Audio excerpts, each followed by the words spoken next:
नमस्कार, बहुत स्वागत आप सभी का आपके प्रोग्राम कहानी कुर्सी की में। मैं हूं सौरभ शर्मा, आपके साथ हमारे मेहमान हर्षवर्धन त्रिपाठी जी, विजय त्रिवेदी जी, प्रोफेसर अमिताभ सिंह जी और अजीत द्विवेदी जी स्टूडियो में। सर, बहुत स्वागत आप सभी लोगों का। जो जंग चल रही है, इस जंग के अपडेट्स तो आपको लगातार प्रोग्राम में मिलेंगे ही, लेकिन हमारे देश में इस जंग के बहाने जो हो रहा है, जो राजनीति हो रही है, उसकी बात भी हम आपको बताएंगे। सोनिया गांधी जी ने आज अखबार में एक बड़ा लंबा चौड़ा लेख लिखा है, उसकी बात हम करेंगे। राहुल गांधी ने उस लेख को रीपोस्ट करते हुए कुछ बातें लिखी हैं, वो हम आपको बताएंगे।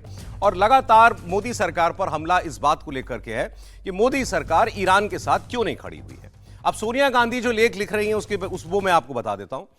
उन्होंने मोदी सरकार की चुप्पी को कर्तव्य से पीछे हटना बताया। चुप्पी मतलब आयतुल्ला खामेनी मारे गए, उनके ऊपर कुछ ना बोलना, इसको वो चुप्पी कह रहे हैं। ईरान पर हुए हमले पर इजरायल और अमेरिका की निंदा ना करना, इसको सोनिया गांधी चुप्पी बता रही हैं, कायरता बता रही हैं। उन्होंने कहा कि इससे भारत की विदेश नीति की दिशा पर ही सवाल खड़े हो जाते हैं। उनका कहना है कि जब किसी बड़े अंतर्राष्ट्रीय मुद्दे पर भारत अपना रुख साफ नहीं रखता तो एक गलत संदेश जाता है। सोनिया गांधी ने मांग की कि अब जब संसद का बजट सत्र दोबारा शुरू होगा तो इस मुद्दे पर वो खुली और बिना बचाव वाली चर्चा चाहती हैं। राहुल गांधी ने भी एक्स पर सोनिया गांधी का यह लेख साझा किया है और उन्होंने लिखा है कि जब किसी विदेशी नेता की लक्षित हत्या पर हमारा देश संप्रभुता या अंतर्राष्ट्रीय कानून का स्पष्ट समर्थन नहीं करता और निष्पक्षता को त्याग देता है तो इससे भारत की विदेश नीति की दिशा और भारत पर भरोसे का सवाल उठता है। राहुल गांधी ने कहा कि ऐसे वक्त में चुप रहना यह तटस्थता नहीं है। उन्होंने यह भी कहा कि सोनिया गांधी ने अपने लेख में इस नाजुक वैश्विक हालात पर जोर देते हुए कहा है कि भारत को संप्रभुता और शांति के पक्ष में खड़ा होना चाहिए और अपनी नैतिक ताकत बनाए रखनी चाहिए। इसके अलावा सोनिया गांधी ये भी इस लेख में लिखती हैं कि भारतीय राष्ट्रीय कांग्रेस ने न सिर्फ ईरान पर हुए हमले की निंदा की है, आयतुल्ला अली खामेनी के मारे जाने की निंदा की है, बल्कि उन्होंने दुनिया भर में रहने वाले शिया समुदाय के लोगों के प्रति अपनी संवेदना भी व्यक्त की है। ये भी वो इस लेख में बताना नहीं भूल रही हैं। वो ये भी बता रही हैं कि ईरान कैसे भारत का एक सिविलाइजेशनल पार्टनर रहा है और वक्त वक्त पर कैसे ईरान भारत के बचाव में भी आया। 1994 में कश्मीर का मुद्दा यूएन में उठने वाला था, कैसे ईरान ने उसको रोक दिया, इस बात का जिक्र भी वो कर रही हैं। वो अटल बिहारी वाजपेयी की ईरान की यात्रा भी याद दिला रही हैं और कह रही हैं कि आज की बीजेपी की ही सरकार अटल बिहारी वाजपेयी की उस विजिट को भूल गई है। फिर वो ये बता रही हैं कि 1 करोड़ लोग गल्फ के अंदर रहते हैं और इसलिए इंडिया जो है वो उन्होंने लिखा कि इंडिया का जो स्टैंड है वो एक इंडिपेंडेंट एक्टर जैसा होना चाहिए, एक प्रॉक्सी की तरह नहीं। मतलब उन्होंने भारत को इस पूरे मामले में अमेरिका की प्रॉक्सी जैसा बर्ताव करने का भी आरोप भारत के ऊपर लगा दिया है। तो आइए पहले यही बात कर लेते हैं कि सोनिया गांधी या कांग्रेस जो कुछ कह रही है। अच्छा, इससे पहले कांग्रेस पार्टी ने बाकायदा एक लंबा चौड़ा प्रेस रिलीज जारी किया था कि वो कहां खड़े हैं इस मुद्दे पर। कांग्रेस पार्टी के अध्यक्ष वो भी ऐसी बातें लगभग कह चुके हैं। अब ये भारत की छवि, भारत की विदेश नीति का सवाल है जो सोनिया जी उठा रही हैं वाकई में, या जो बीजेपी कहती है कि ये मुस्लिम वोटों का तकाजा है। त्रिपाठी जी। सौरभ जी, अच्छा किया आज आपने कि सीधे घरेलू मोर्चा ले आए। विदेशी मोर्चा तो चलता रहेगा, युद्ध वगैरह चलता रहेगा, वो अपना नेतन्याहू और ट्रंप झेलेंगे। सोनिया जी ने बड़ा गंभीर मोर्चा खोल दिया है और इससे कम से कम नरेंद्र मोदी को तो कतई चिंतित होने की जरूरत नहीं है। उनका जो लेख है, जिस तरह की भाषा वो लिखता है, भाषा मतलब कोई गलत नहीं है, विपक्ष की नेता है, उनका अपना तरीका है, वो चाहते हैं कि ये हो, लेकिन जो भाषा है वो भाषा बहुत क्लियर कट मुस्लिम अपीजमेंट का पीक है। इसको फिर से मैं दोहरा दे रहा हूं। कांग्रेस पार्टी का ये लेख जैसे गाजा पर सीरीज ऑफ आर्टिकल्स थे, वैसे ही जो series of post Priyanka Gandhi Vadra की थी, उसी कड़ी को और ऊंचाई तक ले गई हैं सोनिया जी। क्योंकि उन्होंने जिस तरह से लिखा है वो कह रहे हैं कि एक तरह से भारत सरकार ने अपने सरकार होने के उस जिस कहते हैं ना कि जो हमारी जो संप्रभुता है, उनकी भाषा में कहें तो उसी को त्याग दिया है। अब ये बड़ा खतरनाक दिखता है। एक रिलीजियस सुप्रीम लीडर कहीं मारा जाता है जिससे हमारा कोई लेना देना नहीं। हम ईरान और इजराइल दोनों के साथ अच्छे रिश्ते रखते हैं। हम ईरान के साथ चाबहार पोर्ट से लेकर जो कॉरिडोर है उस सब पर हम बात करते हैं। लेकिन एक शब्द जो बार बार चल रहा है उसको मैं ठीक से पहले कंडेम करना चाहता हूं, और वो शब्द है हमारे और ईरान के सिविलाइजेशनल रिश्ते हैं। ये फ्रॉड है, ठीक वैसे ही जैसे सेकुलरिज्म भारत में फ्रॉड है। हमारे और उनके सिविलाइजेशनल रिश्ते हो ही नहीं सकते। सिविलाइजेशनल वो कौन सी जो रतन जी टाटा वाली सिविलाइजेशन है, यानी ये वाले पारसी ना भाई, जो भले लोग होते हैं, जो दुनिया के किसी हिस्से में ताकत होते हैं, जो जमीन पर कुछ भी खड़ा कर देते हैं, बुलंद इमारत खड़ी कर देते हैं, जहां प्रगतिशीलता सबसे आगे होती है, वो वाला फारस ना, वो वाले पारसी ना जी। ये वाला सिविलाइजेशनल कैसे हो सकता है? मतलब ये तो सिविलाइजेशनल है नहीं कि महिलाओं के अधिकार बंद कर दो, बच्चों को एकदम रेडिकलाइज कर दो, किसी को भी कुछ न करने दो, ये तो नहीं हो सकता। और सबसे महत्वपूर्ण, ये अब पूरी तरह से डोमेस्टिक फ्रंट आ गया है। अब चिंता करें अखिलेश यादव, चिंता करें तेजस्वी, भले राज्यसभा में आने का मन बना रहे हो तो भी चिंता करें, और सारे लोग वो चिंता करें जिनको ये भ्रम था कि शायद कांग्रेस से फिर वो वोट छीन पाएंगे। अब मुस्लिम वोट डिसाइड तो कांग्रेस ही करेगी। ये मतलब इसको स्पष्ट, ये सारी एक्सरसाइज उसी के लिए ही हो रही है। इसके अलावा और कुछ दिखता है? वरना एक कोई विपक्ष बताइए जिसने फॉरेन पॉलिसी को ऐसे टर्म डिक्टेट करने की कोशिश की? होता है, ठीक है, विपक्ष का मतलब अपना तकाजा, वो चाहे जो कहे, लेकिन फॉरेन पॉलिसी के टर्म डिक्टेट करने की कोशिश ये फर्स्ट टाइम कर रहे हैं, और फर्स्ट टाइम मतलब लंबे समय से कर रहे हैं। उसी का गाजा था, उसी का भी ईरान है। इसमें एक दो बातें और जो उन्होंने कही, जैसे एक मैंने आपको बताया, उन्होंने कहा भारत पे एक प्रॉक्सी की तरह बिहेव कर रहा है अमेरिका की। दूसरा, उन्होंने कहा कि प्रधानमंत्री यूएई से बात करते हैं, ईरान का हमला यूएई पर हुआ, लेकिन उसकी शुरुआत तो ईरान पर हमले से हुई थी, तो उसका वो जिक्र नहीं करते। 3 जगह इस लेख में उन्होंने आयतुल्लाह अली खामेनी को हेड ऑफ स्टेट करार दिया है, हेड ऑफ स्टेट जो कि वो नहीं थे। हालांकि ये चाह रहा था, वो ठीक है, वो चूंकि टेक्निकल, ऑल्दो एक टेक्निकल एकेडमिक बहस है भाई, वो वहां के सबसे बड़े आदमी वही थे, तो इसमें कोई उस लिहाज से कोई बहस वाली बात नहीं है। लेकिन जो बात वो कह रही है कि हम प्रॉक्सी बन गए हैं, ईरान तो हमारे साथ रहा है हमेशा, अब इसमें कितनी सच्चाई है? और भारत ने क्या फैक्ट और मैं जोड़ दूं, क्योंकि सोनिया जी बार बार कह रही हैं कि वो किससे बात कर रहे हैं, किससे नहीं कर रहे हैं। यूएई में भारत के लगभग 40 लाख लोग रहते हैं, सऊदी अरेबिया में लगभग 25 लाख लोग रहते हैं, कुवैत में 10 लाख से अधिक रहते हैं, कतर में 7.5 लाख से अधिक रहते हैं, ओमान में 8 लाख लोग रहते हैं, इजराइल में 1 लाख लोग रहते हैं, और 10,000 के आसपास 10,000 के आसपास भारतीय हित, भारतीयों के हित कहां ज्यादा सुरक्षित है, यह समझने की जरूरत है। सर, हमने निष्पक्षता त्याग दी है, ऐसा वो आरोप लगा रही है। एक तो पहले ये जो सोनिया जी ने कहा उस पर, वो तो उनका अपना रुख है जो भी है। एक तो ये विदेश नीति में ये होता है कि जो सरकार होती है, मौजूदा सरकार, वो तय करती है कि हमें किस तरह से चलना है, और एज ऑफ नाउ जो नेशनल इंटरेस्ट हो उस पर हम लोग काम करते हैं। ये हमारी फॉरेन पॉलिसी में आता है। अक्सर ये देखा जाता है जब कोई क्राइसिस हो या कोई बात हो तो उस पर हम लोग, हमारी सरकारें, विदेश जो विपक्षी नेता हैं उनके साथ भी बैठक करके, सर्वदलीय बैठक करके भी एक सर्वसम्मति बनाने की कोशिश करती है। और दुनिया भर में ये देखा जाता है कि यदि विदेश नीति का मसला हो तो सभी लोग मिलकर एक राय रखें, बिल्कुल एक राय रखें। और सोनिया जी की भी जो राय है वो संसद में रखी जाए कि भाई क्या होना चाहिए, क्या नहीं होना चाहिए, और आर्टिकल लिख दिया वो भी ठीक है। लेकिन जो सोशल कल्चरल उस पर है, तो मैं प्रधानमंत्री जी का एक जिक्र करना चाहता हूँ, जो उन्होंने ईरान में विजिट की थी 2016 में, नरेंद्र मोदी जी ने। वाजपेयी जी को छोड़ देते हैं, ये मई 2016 के विजिट है ईरान में, जब वो the then president Hassan Rouhani के साथ मिले थे। और वहाँ उन्होंने कहा था, Modi emphasize the deep historical and civilizational connections between India and Iran. ये मोदी जी ने कहा है। Describing the friendship as ancient, India and Iran are not new friends, and our dosti friendship is as old as history. Highlighting shared cultural heritage, trade routes, and people-to-people ties. ये बात है प्रधानमंत्री नरेंद्र मोदी की cultural ties पर Iran को लेकर। वाजपेयी जी ने क्या बोला, कांग्रेस सरकार ने क्या बोला, वो अलग मुद्दा है। लेकिन ये 2016 की बात है। उसके बाद बहुत सारी चीज़ें हुई, बहुत सारी बातें आगे बढ़ी। सोनिया जी ने जो लिखा वो उनका अपना तरीका है, विपक्ष के नेता हैं, विपक्ष में नेता हैं, कांग्रेस के नेता हैं, वो सब ठीक है। मैं कहता हूँ, मुझे लगता है कि भारत सरकार की जो नीति होती है वो नेशनल इंटरेस्ट में होती है। क्या सोनिया जी ये कहना चाह रही हैं कि ये जो फैसले किए गए वो नेशनल इंटरेस्ट में हैं कि नहीं है? यही मतलब हुआ। हाँ, उस पर एक बड़ा मुद्दा हो सकता है। मेरा केवल इतना मानना था कि यदि प्रधानमंत्री जी या सरकार कोई फैसला कर रही है जो नीति में बदलाव है, जो कल भी हम चर्चा कर रहे थे कि ईरान को हमने छोड़ दिया है, ठीक है। वैसे तो 10,000 लोग भी बहुत इंपॉर्टेंट होते हैं, हिंदुस्तान के यदि 10,000 लोग भी हों, अमेरिका तो 3 सैनिक मारने पर पूरा हमला कर देता है। तो क्या प्रधानमंत्री को या क्या सरकार को विपक्ष के नेताओं के साथ एक बैठक करके इस पर फैसला करना चाहिए था कि भाई अब हमें इस पर आगे बढ़ना है, पीछे हटना है या कोई बदलाव करना है? ठीक है, ऐसा करना चाहिए था, लेकिन नहीं भी होता तब भी सरकार के पास और खासतौर से प्रधानमंत्री के पास ये अधिकार है कि वो नेशनल इंटरेस्ट को ध्यान में रखते हुए फैसला करें। इसमें एक बात वो और कह रही हैं कि इसके बस 48 घंटे पहले प्रधानमंत्री इजरायल से लौटे थे और जहां उन्होंने नेतन्याहू सरकार के साथ पूरी तरीके से खड़े होने का फैसला किया, मतलब भारत को खुल करके उन्होंने इजरायल के साथ खड़ा दिखा दिया। अब इसमें कुछ एक जानकारियां और आ रही हैं, वो मैं आपको बता देता हूं। ये भी फैक्ट्स ही हैं।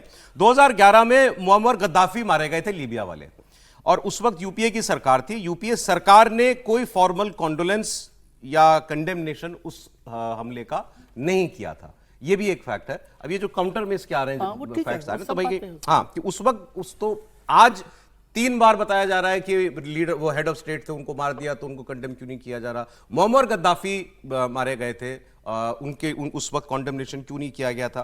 फिर एक बात और कही जा रही है, जैसे अभी आबादी वाला जिक्र किया त्रिपाठी जी ने, तो कांग्रेस पार्टी भी ये वही बात उठा रही है कि हमारे 1 करोड़ लोग उस रीजन में रहते हैं। कांग्रेस का एंगल दूसरा है उसमें घुसने का, कि अगर आप निष्पक्ष रहोगे तभी आप वहां, मान लीजिए आपको लोगों तक मदद पहुंचाने की जरूरत पड़े या लोगों को इवैक्यूएट करने की जरूरत पड़े, अगर आप पूरे रीजन के साथ निष्पक्ष व्यवहार करेंगे तभी आप ऐसा कर पाएंगे। सरकार जो है वो दूसरी दिशा से बात कर रही है। वो कह रही है अगर जो इनका जहां 40 लाख लोग रह रहे हैं मैं उसकी चिंता पहले करूं जहां मेरे 40 लाख लोग रह रहे हैं, या मैं वो 10,000 भी इंपॉर्टेंट है, लेकिन वहां 40 लाख है और बाकी जगह में नहीं है ना। बाकी मतलब वो ठीक बात विजय जी जो कह रहे हैं, मैं सहमत हूं, एक आदमी, लेकिन वो इस स्थिति में नहीं, वहां कोई गवर्नमेंट रह नहीं गई है ना। ठीक है, तो अब अजीत जी क्या कहेंगे इसमें आप? अब ये सोनिया जी का लेख जो है, ये पॉलिटिक्स ज्यादा है, फॉरेन पॉलिसी कम है, या रिवर्स? नहीं, दोनों चीजें हैं। पॉलिटिक्स भी है, हर नेता तो पॉलिटिक्स करता ही है ना, ऐसे किसी भी मौके पर वो पॉलिटिक्स करता है, उससे वो इससे इनकार नहीं है। लेकिन ये फॉरेन पॉलिसी को लेकर के भी है कि एक पैराडाइम शिफ्ट की तरह है ये इंडिया की फॉरेन पॉलिसी में। और इसको 2-3 चीज़ें हम इसमें बताना चाहेंगे जो आपके भी संज्ञान में होगा। सोनिया गांधी ने अपने लेख में लिखा है कि अगर हम ग्लोबल साउथ के लीडर के तौर पर अपने को प्रोजेक्ट करते हैं कि हम ग्लोबल साउथ के लीडर हैं, तो फिर ग्लोबल साउथ में कुछ भी अगर हो रहा है तो उस पर हमारी प्रतिक्रिया कैसी होनी चाहिए। हमारी लीडरशिप इससे तय होगी कि ग्लोबल साउथ में हमको लीडर क्यों माना जाएगा। अगर ये हमला हुआ है और प्री इम्प्ट कहा कि हमला हुआ है, जिस मुअम्मर गद्दाफी के हमले की बात हो रही है उसमें वो नाटो सैंक्शनड था, अमेरिका लीड कर रहा था, नाटो सैंक्शनड हमला था, और एक तानाशाह की कुर्सी समाप्त करने के लिए, तानाशाह को क्या का रिजीम समाप्त करने के लिए नाटो सैंक्शन अटैक था। 1 महीने तक नाटो की फौज ने अमेरिका के नेतृत्व में वहां बमबारी की। सर सैंक्शन नेटो का हो या ट्रंप का ऑर्डर हो, बात हमारे लिए तो बराबर है। और तानाशाह का आयतुल्ला तानाशाह नहीं, एक व्यक्ति के व्हिम्स से हमला और एक समूह जो है उसका हमला, एक दोनों में ऑर्गेनाइजेशन है। हाँ, वो उसका जैसे अफगानिस्तान पर भी जिस तरह से यूएन थोड़ी है नेटो कि यूएन ने तय किया साहब हमला करो, लेकिन जैसे अफगानिस्तान पर हमला हुआ तो अफगानिस्तान के हमले को भी हम दूसरी तरह से देखेंगे और खाड़ी में जो हमला हुआ अमेरिका का उसको हम दूसरी तरह से देखेंगे। मतलब हम लोग अभी फाइन डिप्लोमेसी की बात कर रहे हैं, उसमें ये नुआंसेस देखने होते हैं। तो अगर एक नाटो सैंक्शन अटैक था और 1 महीने तक वहां बमबारी हुई और ऑलरेडी लीबिया में पॉपुलर अनरेस्ट था, वहां विरोध चल रहा था मुअम्मर गद्दाफी का, तो उसके साथ एक 100 बार नहीं टोकूंगा आपको, ये सारे पॉइंट यहाँ लागू हो रहे हैं अजीत जी। नहीं, यहाँ नहीं चल रहा है अभी देखिए अब कहाँ कोई विद्रोह है। आप कोई गृह युद्ध जो है लीबिया के जैसा या सीरिया के जैसा उस तरह का कोई गृह युद्ध नहीं है। कोई आर्म्ड फोर्स यहाँ नहीं लड़ रही है ईरान की सरकार के साथ, जैसे सीरिया में लड़ रहे थे लोग या जैसे लीबिया में लड़ रहे थे लोग। एक दूसरी चीज है यहाँ, एक तो ये बात थी हमारी, वो तो खैर मुअम्मर गद्दाफी वाली बात आ गई। ग्लोबल साउथ का लीडर आपको बनना है और ग्लोबल साउथ में इतना बड़ा घटनाक्रम हो गया और भारत चुनिंदा तरीके से उस पर रिस्पॉन्ड कर रहा है। एक तो ये बात है, हमारा पॉइंट है। और दूसरी बात, अभी 2024 विजय जी ने 2026 की बात कही, इब्राहिम रईसी की मौत हुई है 2024 में। इसी ईरान के राष्ट्रपति थे और भारत ने उपराष्ट्रपति के नेतृत्व में अपना एक डेलीगेशन भेजा ईरान। जगदीप धनखड़ उस समय उपराष्ट्रपति थे, वो भारत का डेलीगेशन लेकर के ईरान गए थे। और वो ये सही है कि वो चुने हुए राष्ट्रपति थे, वो वहाँ के इब्राहिम रईसी और हेलीकॉप्टर क्रैश में मारे गए थे। लेकिन हम लोगों ने सिर्फ कंडोलेंस नहीं भेजा, हमने उपराष्ट्रपति को भेजा वहाँ। इसका मतलब हमारे डिप्लोमेटिक टाइज, हमारे जो कल्चरल सिविलाइजेशनल छोड़ दे तो डिप्लोमेटिक टाइज हैं ईरान के साथ। तो अभी जो है, अब ईरान एक तरह से न मोनार्की है और न रिपब्लिक है, वहाँ राष्ट्रपति चुना नहीं जाता है और न कोई राजशाही चल रही है। लेकिन उस जगह जहाँ राजशाही है, मोनार्की है, वहाँ राजा है, जहाँ गणतंत्र है वहाँ चुना हुआ राष्ट्रपति है। उसी की तरह, जिस तरह से मोनार्क हैं या राष्ट्रपति हैं, उसी की तरह वहाँ आयतुल्ला अली खामेनेई है ईरान में। उनका वही स्टेटस है जो किसी गणतंत्र में, रिपब्लिक में राष्ट्रपति का होता है या किसी मोनार्की में राजा का होता है। ये वो जगह वो होल्ड करते हैं। अगर उस व्यक्ति को एक देश ने, दो देशों ने मिलकर के हमला किया, बातचीत चल रही है, उस बातचीत के बीच में, बातचीत नतीजे पर पहुंचने वाली है, उस बीच में जब ये घोषणा हो गई, मध्यस्थ ने कहा कि बातचीत नतीजे पर पहुंचने वाली है, लक्ष्य हासिल किया जा सकता है, उस बीच अटैक करके मार दिया गया, तो हमारी जिम्मेदारी है कि हम उस हमले को हालांकि condemn करें। ये भी कहा जा रहा है कि रशिया, चीन, अजरबैजान, पाकिस्तान, तुर्की बड़े देशों में यही हैं जिन्होंने निंदा की है और किसी ने निंदा नहीं की है। यूरोप ने तो की ही नहीं है, पूरे यूरोप ने निंदा नहीं की है इसकी, और तमाम बड़े मुल्क हैं उसकी निंदा नहीं की, जिन्होंने इस सौरभ पर जी। कुछ नहीं बोला। एक मिनट हम अपनी बात और उसमें जोड़ दें, एक बात और कह दें इसमें कि कम से कम हमले की निंदा तो की है ना फ्रांस ने। मैक्रो ने कहा ना कि ये ठीक नहीं है। इमैनुअल मैक्रो फ्रांस के राष्ट्रपति हैं, उन्होंने कहा कि ये गलत हुआ है। ठीक है। तो हम लोग ये तो कह ही सकते हैं ना। अच्छा, या मैं आपको एक प्रधानमंत्री कुछ को एक बयान कहते भी हैं दिखा देता हूं हमेशा। प्रोफेसर बारोफ फिर एक मित्र का एक मैसेज आया है, क्योंकि हेड ऑफ स्टेट पे बार बार हो रहा है, तो बड़ा अच्छा उन्होंने कहा कि आप लोग समझ ही नहीं रहे हैं। Head of state Sonia ji UPA के समय में स्वयं को मानती रही हैं, तो उनकी वो दृष्टि है, उनके लिए वो हेड ऑफ स्टेट हैं, जो तय करता है वही तो है। वो तो स्पिन देश है, में ये मानता तो- रहा ये भी उनको head of स्पिन है। state हाँ को। भले स्पिन है, ठीक है, लेकिन ठीक। वो भी स्पिन था, ये भी कांग्रेस के स्पिन है। नेता हैं, सांसद हैं इमरान मसूद, इनका बयान आपको दिखा देते हैं। इन्होंने सीधे प्रधानमंत्री मोदी का नाम लेते हुए कहा कि मैंने ऐसा कभी इतना डरपोक प्रधानमंत्री नहीं देखा। हमारा दोस्त था ईरान, मौत के ऊपर दो शब्द भी ना बोल सके, इतना कमजोर प्रधानमंत्री देश को उम्मीद नहीं थी कि इतना कमजोर प्रधानमंत्री मिलेगा, कि दो शब्द उस अमेरिका के डर में आप बोल नहीं पा रहे। किस कदर डरे हुए हैं अमेरिका से। ऐसा डरा हुआ प्रधानमंत्री देश को मिला है, यह बहुत बड़ा दुर्भाग्य है देश का। ईरान के साथ हमारे व्यापारिक रिश्ते थे, ईरान से सस्ता तेल मिलता था, ईरान के रास्ते सारा तेल का आयात होता है। अगर वो बंद हो गया तो कीमतें आसमान पर चढ़ेंगी। लेकिन अमेरिका के डर में देश के हितों को ताक पर रख दिया प्रधानमंत्री ने। मतलब उनका कहना यह है कि देश का हित इसमें है कि आप ट्रंप के खिलाफ खड़े हो जाए। ये मतलब अगर इनकी बात में, इनके बयान की बात कर रहा हूं कि तेल महंगा हो जाएगा अगर वो बंद हो गया, तो हमारे कहने से ट्रंप हमला रोक देगा क्या? हमारे कहने से हम इजराइल हमला करना बंद कर देगा क्या? मतलब सिर्फ भारत को तय करना है पूरी दुनिया में कि ये जंग जो है वो होगी कि नहीं होगी, ऐसा उनका कहना है कि अपनी राय तो रखे। अच्छा ठीक है। और वो जो एक वो प्रॉक्सी वाली बात का जवाब नहीं आया सर, जो कांग्रेस के सोनिया गांधी जी ने लिखा कि भारत प्रॉक्सी जैसा व्यवहार कर रहा है। नहीं, देखिए, ये एक लीडर ऑफ अपोजिशन है, उनका अपना विचार है, उसका सम्मान करना चाहिए। मैं पहले भी कहा था कि डिप्लोमेसी में जो कहा जाता है और जो न कहा जाता है, दोनों का इंपॉर्टेंस होता है। कई बार जो न कहा गया वो ज़्यादा इंपॉर्टेंट होता है। हम ये मानते हैं भारत में कि हम multi alignment foreign policy pursue करते हैं, हमारे सामरिक जो इंटरेस्ट हैं वो पूरी दुनिया में है, और ईरान के साथ हमारे संबंध थे, इसको नकारा नहीं जा सकता। इस्माइल हानिये का जब मर्डर हुआ तेहरान में, उस समय भी भारतीय डेलीगेशन था, मसूद पेजेश्कियान उस समय राष्ट्रपति का ओथ ले रहे थे। हम उनकी वैधता को तो चैलेंज नहीं करते हैं, ईरान की जो रिजीम थी उस समय। तो इस समय कंडेम करना या नहीं कंडेम करना वो बाद की बात है, लेकिन एक चीज तो है कि एक संप्रभुता संपन्न राष्ट्र के भीतर हस्तक्षेप किया गया, चाहे वो कोई भी कारण हो, न्यूक्लियर बॉम्ब बनाने का हो, उनके आंतरिक मामले हों। इसी तरह वेनेजुएला में भी किया गया था, भारत ने कुछ नहीं कहा। मैं तो यही मानता हूं कि भारत को इस पे स्टैंड लेना चाहिए था, और जो स्टैंड नहीं लिया वो भी एक स्टैंड है, मैं कहूंगा।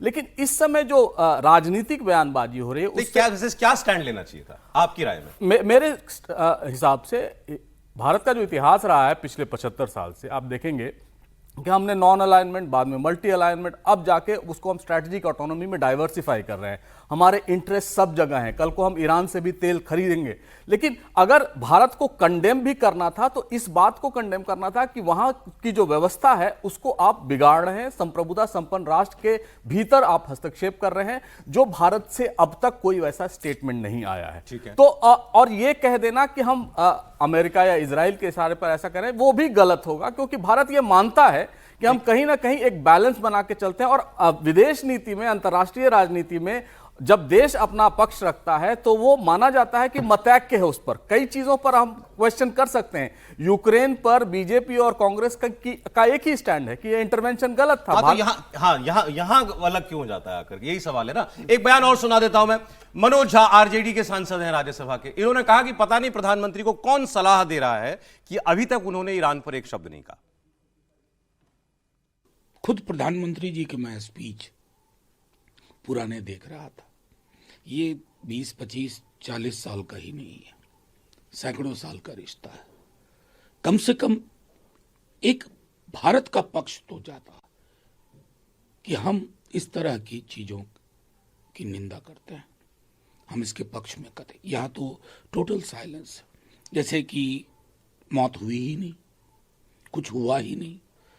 ये पता नहीं, जो भी लोग एडवाइस कर रहे हैं वो अगर एक आध साल के दरमियान में देख रहे हैं तो नुकसान कर रहे हैं, इसकी इम्प्लीकेशन कई वर्षों तक रहेंगे। जी, कह रहे हैं भाई गलत सलाह मिल रही है प्रधानमंत्री को। नहीं, खैर लंबे समय से राष्ट्रीय जनता दल के मूल सलाहकारों में हैं, तो अब मतलब देश देख ही रहा है क्या स्थिति है। लेकिन मूल बात क्या है, प्रधानमंत्री क्या सचमुच स्टैंड नहीं ले रहे हैं? प्रधानमंत्री का बहुत क्लियर कट स्टैंड है।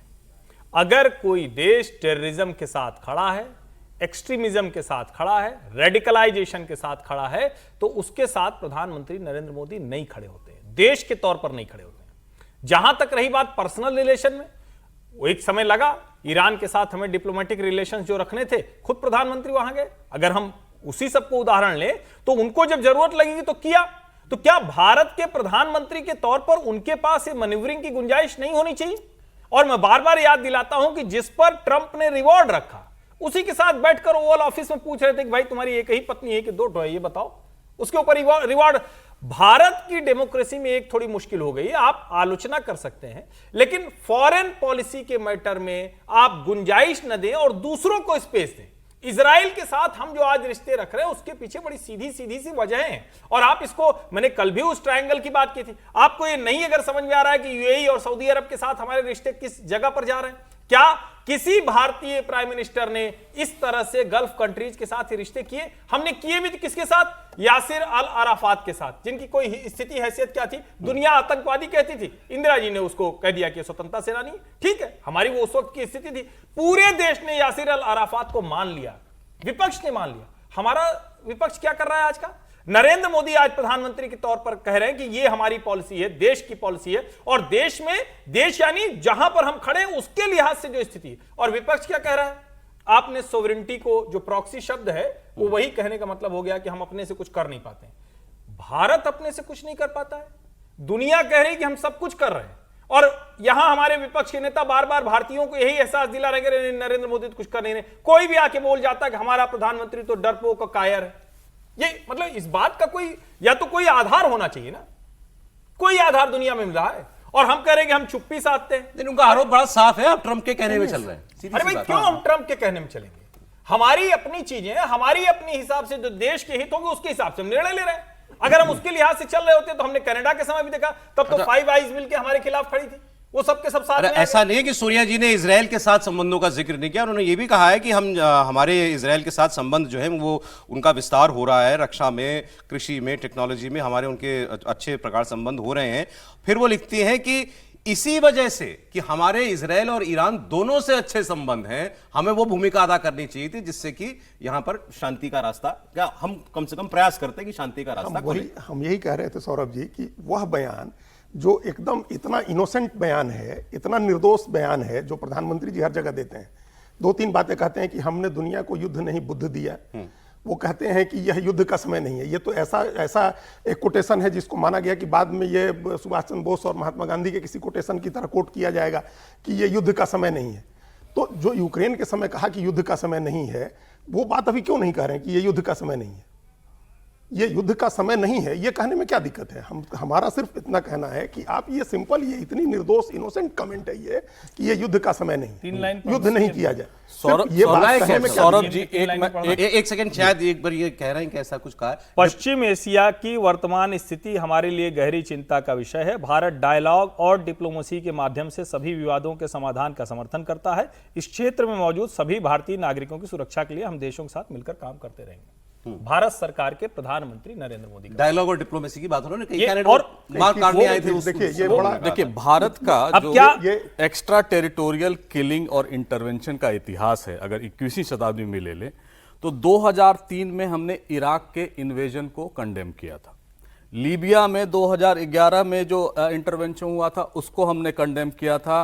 यही नहीं, कासिम सुलेमानी की हत्या को भी भारत सरकार ने कंडेम किया है 2020 में। तो ये कह देना कि भारत जो इस समय ऑब्जर्व कर रहा है या हम एक तटस्थ नीति नहीं अपना रहे हैं, हम पीस के साथ हैं, चलिए ये सर, ठीक है। बिल्कुल गलत होगा। और मुझे लगता है भारत को इस पे प्रोएक्टिव स्टेप लेना चाहिए था एज अ ग्लोबल साउथ ठीक है सर। लीडर। अब आइए आपको कुछ हम जंग की से जुड़ी कुछ इंटरेस्टिंग बातें भी बता दें जो आपको पता होनी चाहिए। आखिर आयतुल्लाह खामेनी की मौत कैसे हुई, मोसाद का प्लान कैसे बना, इसकी खबर इजराइल को कैसे लगी। अब यह एक दावा किया जा रहा है कि तेहरान के लगभग सारे ट्रैफिक कैमरों पर, ट्रैफिक लाइट पर कैमरे लगे होते हैं ना, आपके यहां भी आप रेड लाइट क्रॉस करते हैं तो घर पे चालान आ जाता है, कैमरा पकड़ लेता है। तो ये दावा किया जा रहा है कि राजधानी तेहरान के लगभग सारे ट्रैफिक कैमरों को इजराइल ने कई वर्षों से हैक कर रखा है और इसलिए उनको यह मालूम था कि IRGC की जो फोर्स है ये उस जगह पर, उस स्ट्रीट पर जहां पर वो उनका हेडक्वार्टर था, जहां पर मीटिंग चल रही थी,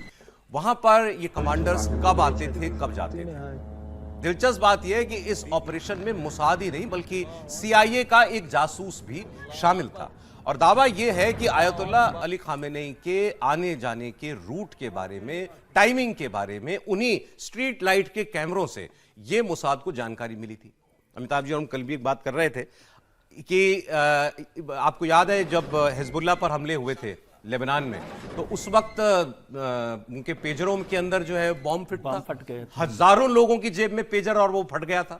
और जो देश ये काम कर सकता हो तो उसके लिए ये काम भी नामुमकिन तो नहीं है, इसमें कोई शक नहीं। और दूसरी बात, ये तो इंटेलिजेंस गैदर करने का एक तरीका है। आपको ये भी मालूम है कि पिछले साल जब 12 दिन की लड़ाई हुई थी ईरान के साथ, तो उस वक्त बहुत जगहों पर यह भी देखने में आया था कि जहां इनके मिसाइल के लॉन्चर थे वहां जाकर के अपने आप विस्फोट हो रहे थे या उसकी लोकेशंस जो हैं वो क्लियरली पता चल रही थी। तो ये ह्यूमन इंटेलिजेंस जो है वहां पर जो लोग आयतुल्लाह शासन को पसंद नहीं करते थे वो भी लगातार पहुंचवा रहे थे। हमने ये भी आपको जानकारी दी थी और ये तो इनके पूर्व राष्ट्रपति का बयान है, टीवी पर बयान है ईरान के, कि हमने एक यूनिट बनाया कि ये पता करने के लिए कि हमारे शासन में ईरान के कौन कौन से इजराइल के कौन कौन जासूस हैं, कितने जासूस हैं। उस यूनिट का जो हेड था वो खुद इजराइल का जासूस निकला। ये ईरान के पूर्व राष्ट्रपति का बयान है। तो ये भी बहुत मुमकिन है जो ट्रैफिक लाइट वाली थ्योरी जो चल रही है सर, बहुत संभव है।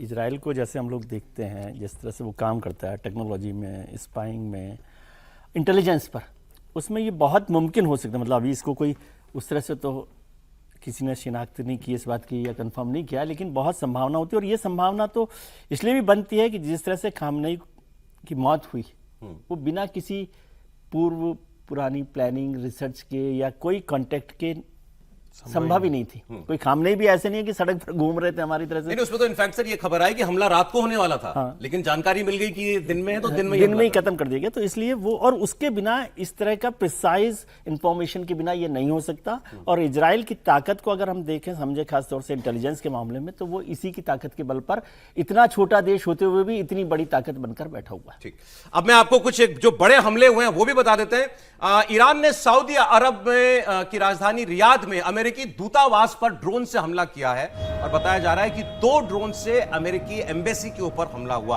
अमेरिका की एम्बेसी के ऊपर बम गिर जाना यह बहुत बड़ी बात है। जंग चल रही है, हालांकि कुछ भी हो सकता है। ये आप देख रहे हैं तस्वीरें जो हैं, ये रियाद में अमेरिकी एम्बेसी में, जलती हुई अमेरिकी एम्बेसी, एक बहुत बड़ा धमाका वहां पे हुआ, उसकी तस्वीरें इस वक्त आप देख रहे हैं। और इस पर भी ट्रंप का स्टेटमेंट आया है। ट्रंप ने कहा है कि इस हमले का जवाब अभी मालूम नहीं है ईरान को कैसे मिलेगा। वो जानता नहीं है कि इसका हम अभी कैसे जवाब देंगे। ये बड़ा हमला अमेरिका के ऊपर हुआ है। इजराइल भी ईरान के कई मिसाइल्स, और इजराइल पर भी ईरान ने कई मिसाइल्स और ड्रोन से हमला किया है। उसकी भी कुछ बड़ी सेंसेशनल तस्वीरें हैं, वो आप देखिए जरा। ये तेल अवीव है।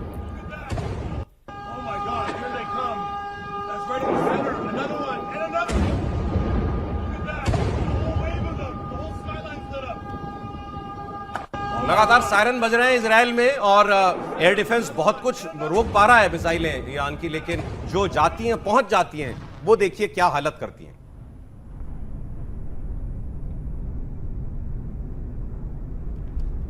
और इजराइल बहुत बड़ा छोटा सा देश है, उसमें कुछ एक जगह इंपैक्ट होने पर भी असर ज्यादा होता है।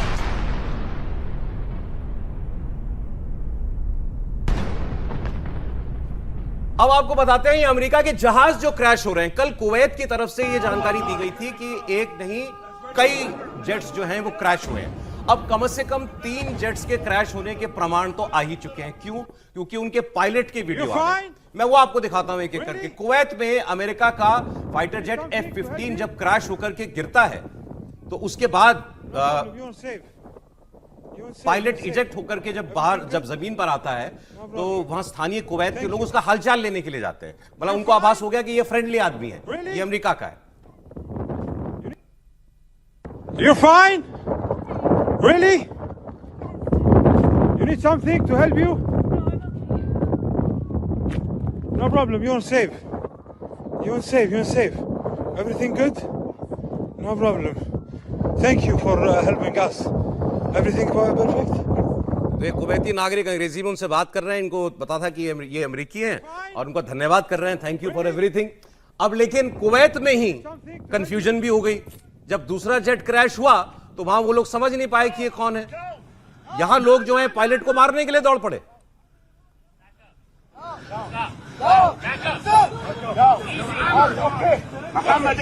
मोहम्मद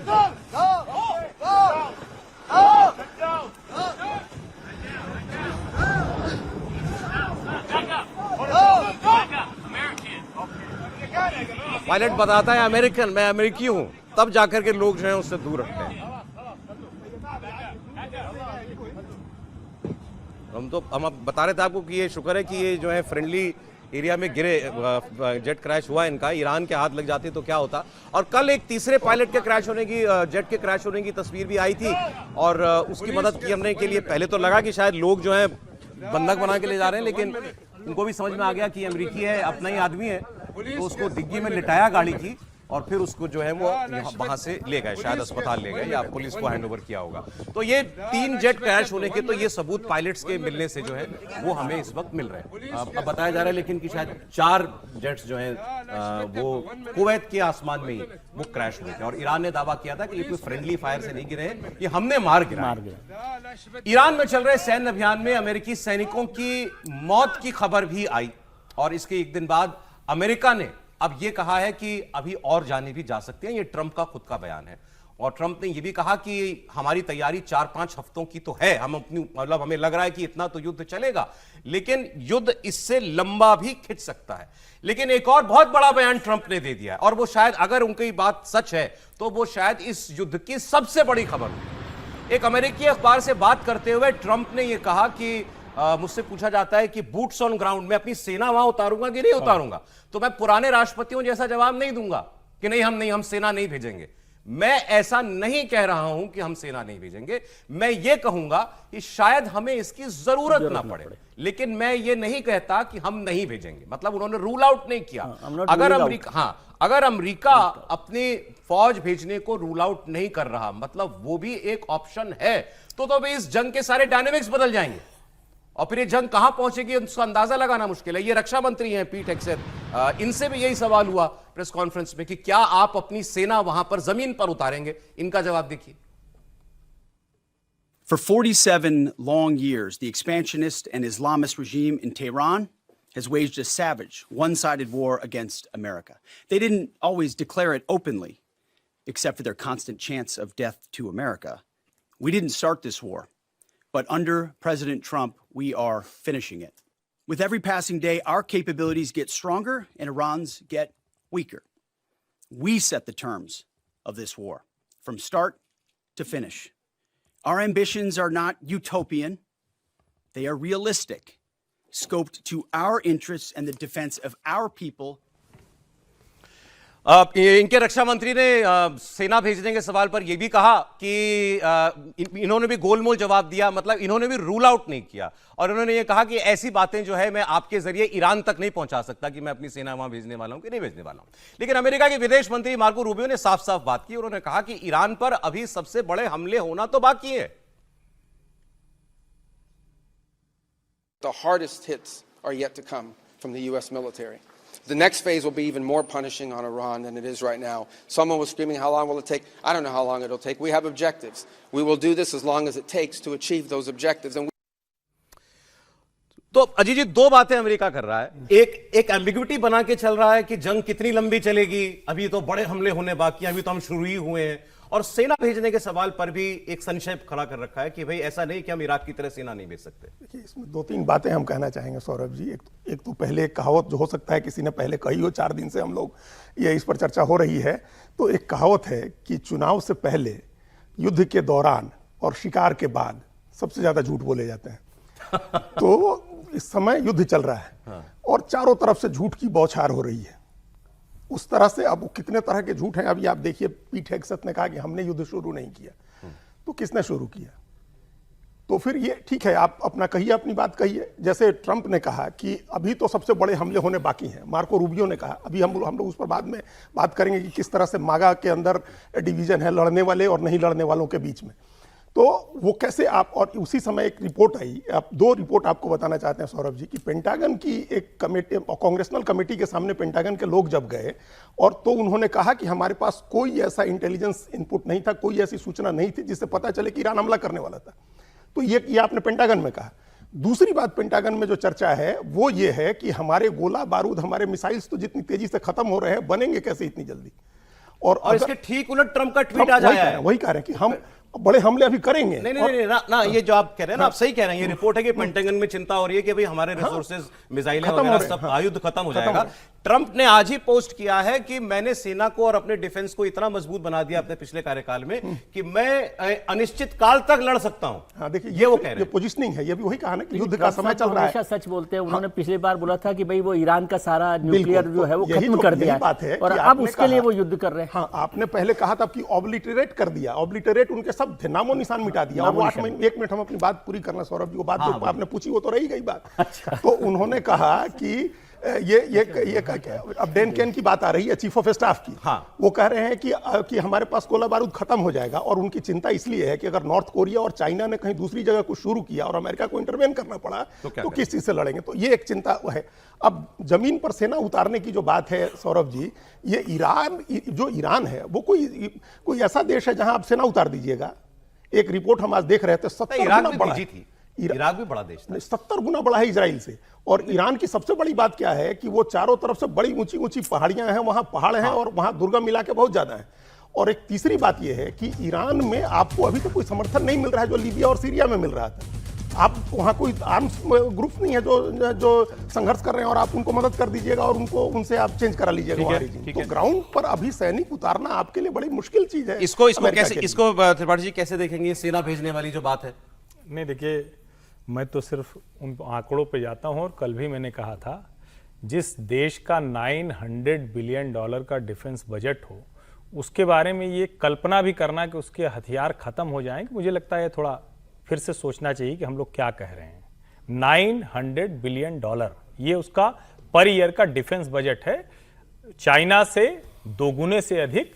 और हम तीसरे नंबर पर आते हैं, उसके बाद आते हैं। और ये तो जो ईरान है ये 54वें नंबर पर है, 54th पोजीशन है इसको डिफेंस बजट। तो थोड़ा समझना चाहिए कि कहां खड़ा है अमेरिका।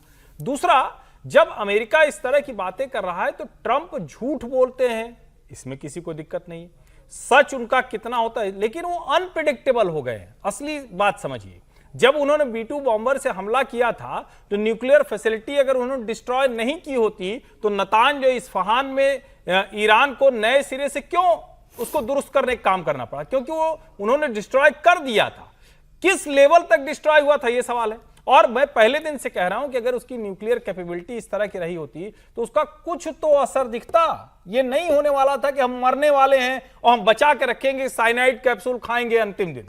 वो कयामत के दिन नहीं खाने वाले थे। अगर उनके पास होता तो उन्होंने मार दिया होता। मैं कम से कम इस वक्त जो स्थितियां चल रही हैं उसमें अमेरिका को नॉन सीरियसली नहीं ले सकता हूं। ट्रंप जो कह रहे हैं, ट्रंप का जो पूरी वहां की सेंट्रल जो कम्युनिकेशन टीम है, वो जो कमांड टीम है, वो जो कह रही है, वो बहुत डायरेक्टली कह रहे हैं, स्पेसिफिक कह रहे हैं और वो करते हुए दिख रहे हैं। ये एम्बिग्यूटी नहीं है। आप इसको समझिए कि ट्रंप जो कह रहे हैं वो थ्रेट कर रहे हैं।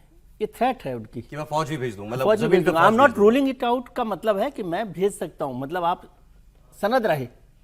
ये चेतावनी के तौर पर वार्निंग है, इसमें कोई एम्बिग्यूटी मुझे नहीं लगती। किसका कमांड है आप कुछ दिन में और देखिएगा। ईरान और अमेरिका की मिलिट्री पावर को तो कंपेयर किया ही नहीं जा सकता, वो तो खैर अलग मुद्दा है। लेकिन ये एम्बिग्यूटी नहीं है।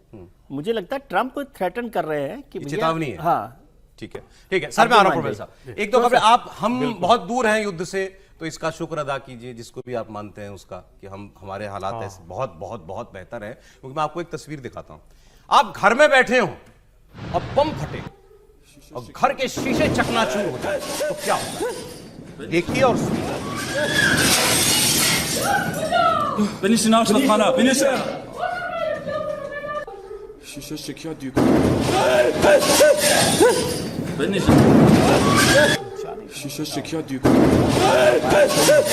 आप देख रहे हैं जैसे आंधी आई हो, ये शॉक वेव है बम फटने के बाद जो आती है।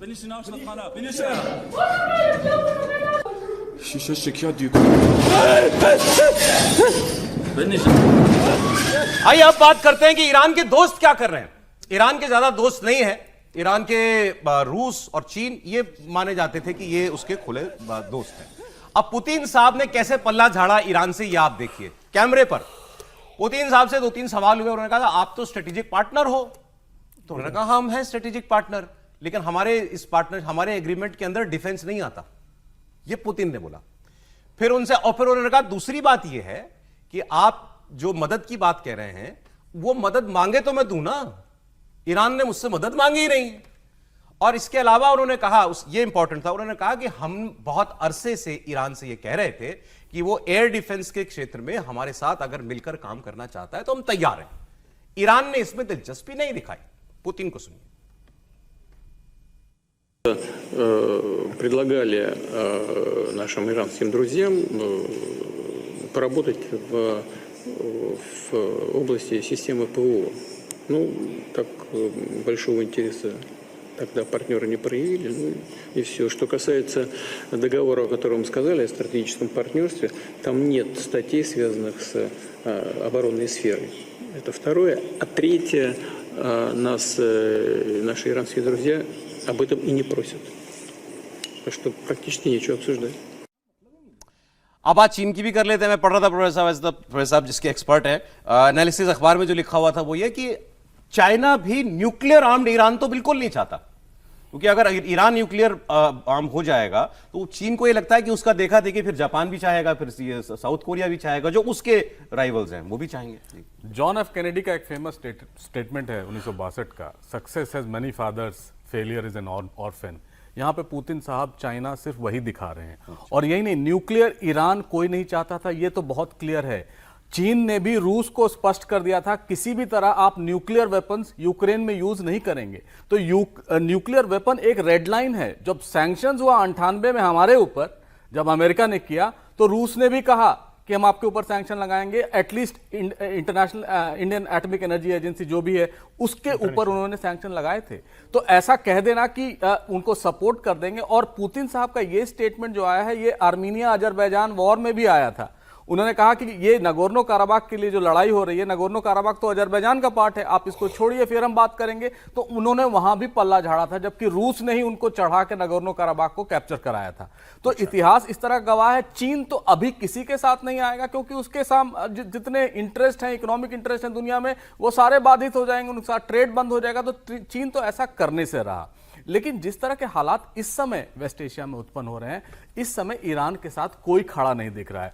और सबसे इंपॉर्टेंट बात है कि जो एसेट्स थे, इनके अमेरिकन एसेट्स थे पूरे वेस्ट एशिया में, अब वही एसेट वेस्ट एशिया को ईरान दर्शाने पे लगा हुआ है कि ये लायबिलिटी है आपके लिए, क्योंकि ये आपको अटैक से नहीं बचा सकते, आपके लोगों को मरने से नहीं बचा सकते। तो ईरान भी बहुत स्ट्रैटेजिकली यहां खेल रहा है। और दुनिया में हमने देखा है कि जब कोई हार के पतन के कगार पर आता है तो सारे लोग उसको छोड़ देते हैं। ईरान भी मुझे लग रहा है कुछ ऐसा ही होगा। ट्रंप साहब की बात हो रही थी, ट्रंप साहब ने तो कहा था 24 घंटे में यूक्रेन युद्ध रुकवा देंगे। मैं रहता तो युद्ध होता ही नहीं। फॉरएवर वॉर्स के लिए बाइडेन साहब ने शुरुआत की थी, मैं फॉरएवर वॉर्स रोकूंगा। तो ये सारी चीजें, बयानबाजी तो चलती ही रहेंगी, लेकिन इंपॉर्टेंट है कि ये युद्ध जल्द से जल्द खत्म होना चाहिए। आप देखिए, जो केवल युद्ध ये इसी इलाके में नहीं चल रहा है। इजराइल ने एक मोर्चा और खोला हुआ है लेबनान के साथ। वहां हिजबुल्लाह है, वो हिजबुल्लाह एक आर्म है ईरान का, और वहां पर जिस तरीके के हमले हो रहे हैं वो भी आप देखिए।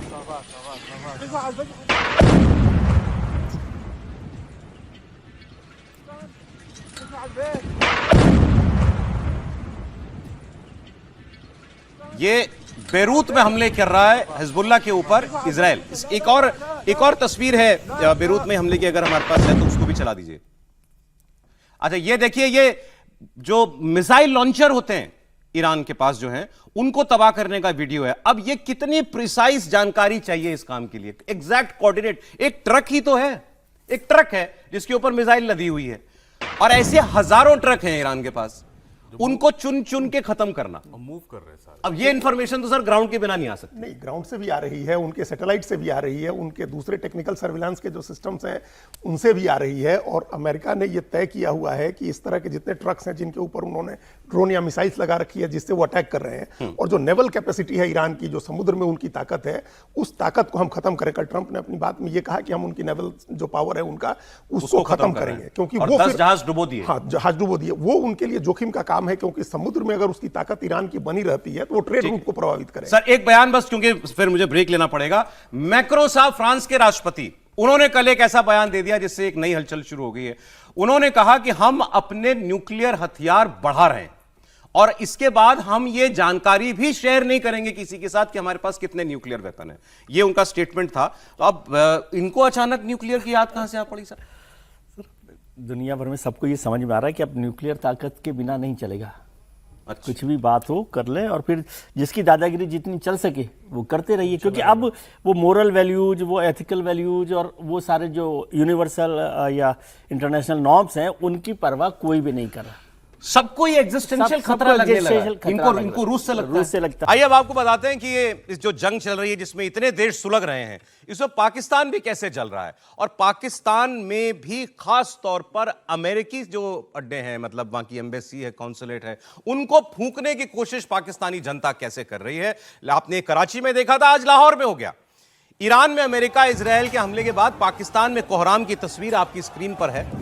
आयतुल्लाह अली खमेनी मारे गए, और उसके बाद पाकिस्तान के कई शहरों में प्रदर्शन हो रहा है, और निशाने पर है अमेरिका के एम्बेसी और उनके कॉन्सुलेट। कराची में आपने देखा था, लोग अंदर घुस गए थे, आग लगाने की कोशिश की थी, तोड़फोड़ की थी, वहां गोली चली, 12-14 लोग मर गए। आज सेम ये तो फिर कराची की तस्वीर है। अभी आज वाली दिखाइए, लाहौर वाली दिखाइए जी। ये तस्वीर, ये लाहौर का कॉन्सुलेट है। गेट पे आप देख रहे हैं आग लगा दी है।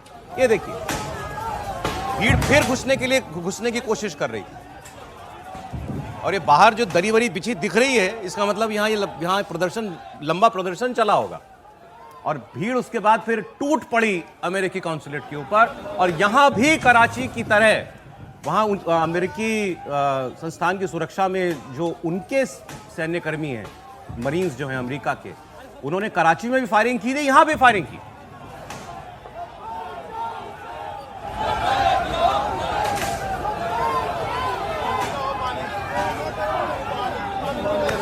अब इस सब से कोई ट्रंप जो है वो कोई ऐसा तो नहीं है कि नाराज नहीं होंगे।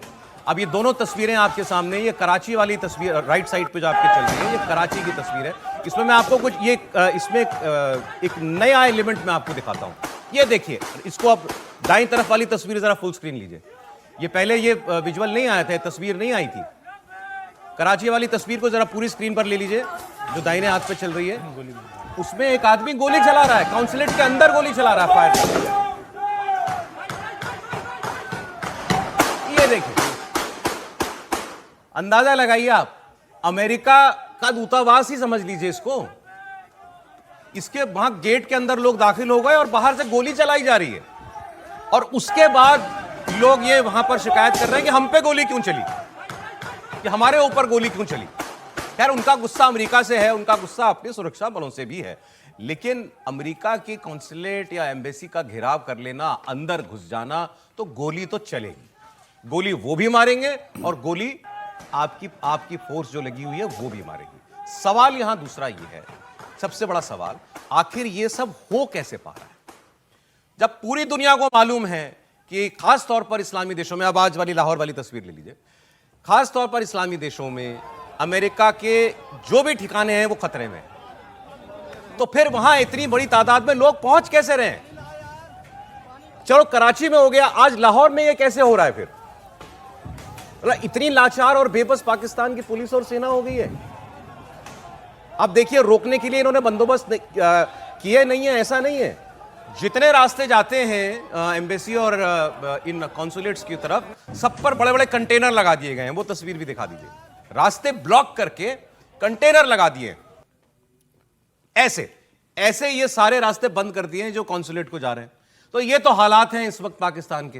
ये देखिए आप, ग्रीन जोन कह रहे हैं कि कुछ कहते हैं, या डिप्लोमेटिक जोन। डिप्लोमेटिक जोन, हाँ, है ना, वो तो डिप्लोमेटिक जोन को वॉर जोन बना दिया पूरी तरीके से।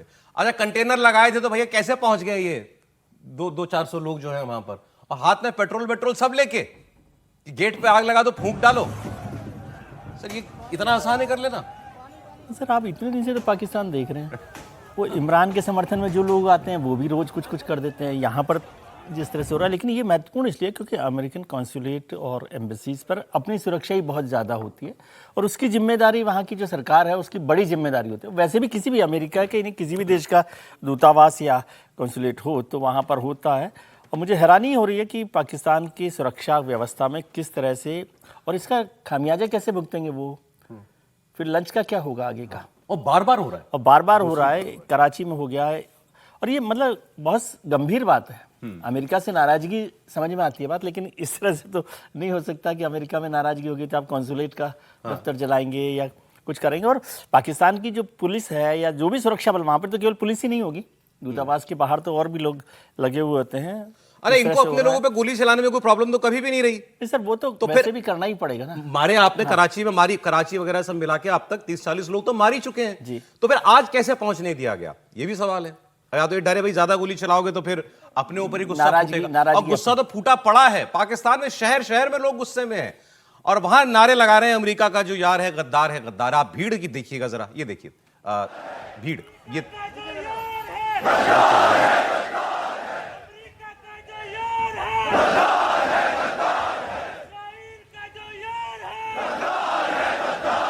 अब ये लोग अगर अपने देश, ये लोग नारे लगा रहे हैं पाकिस्तान की सड़क पर, तो ये कोई मोरक्को के लिए तो लगा नहीं रहे, ये तो अपनी सरकार को कह रहे हैं कि तुम अमेरिका के यार हो और गद्दार हो।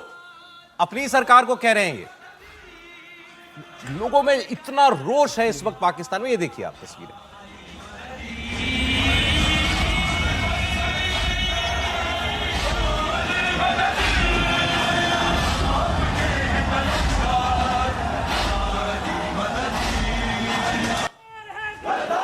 आगे एक दो लोगों के की मैं आपको बयान भी सुना देता हूं, जो सड़क पर जो आम लोग हैं वो क्या कह रहे हैं, ये भी सुन लीजिए।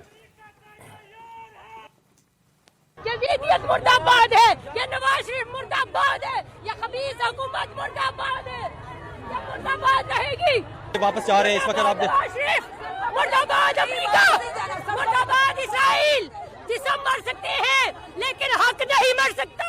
हुसैन जिंदा था, हुसैनियत जिंदाबाद रहेगी। शदीद किस्म की आंसू गैस थी, ये बच्चा देख रहे हो रो रहा है। ये बच्चे को पानी जल्दी निकाले, बच्चे को जल्दी बाहर निकाले। बच्चों की हालत खराब हो गई है, बड़ों की हालत खराब हो गई है, शदीद आंसू गैस मारी गई है। सबसे ज्यादा दुख तो अपने मुल्क पे है, अपने मुल्क पे है। वो किधर है हमारा प्राइम मिनिस्टर जो 2 दफा उसको अवार्ड देता है? अब तो शर्म आ जाए, शर्म करे, अब तो डूब मरे। अभी भी कल उधर फोन कर रहा था, अरबों को फोन कर रहा था, शर्म उसको नहीं आती कि इधर फोन कर ले। ये तो निस्बत तो नाबूद होगा, मुल्क को भी डुबोएगा। ये गुस्सा है अपनी सरकार के खिलाफ पाकिस्तानियों का। अच्छा, वो क्या कह रहे हैं कि अभी भी अरबों को फोन कर रहा है, ये मतलब बाकी स्टेट्स को फोन कर रहा है, ईरान को फोन नहीं कर रहा हमारा प्राइम मिनिस्टर। अब आप देखिए जरा कैसे फंसाया इन्होंने बिलावल भुट्टो को और मरियम नवाज को। दोनों आने वाले वक्त के प्रधानमंत्री हैं पाकिस्तान के, ऐसे घर में पैदा हुए हैं, दोनों एक एक बार तो प्रधानमंत्री बनेंगे। लेकिन इनको घेर घेर के पूछा जा रहा है, अरे मैडम, अरे सर, वो नोबल अभी भी देना है, ट्रंप को अभी भी नोबल देना है। आप देखिए मैडम, ये अब भी क्या डोनाल्ड ट्रंप हकदार हैं नोबल इनाम के?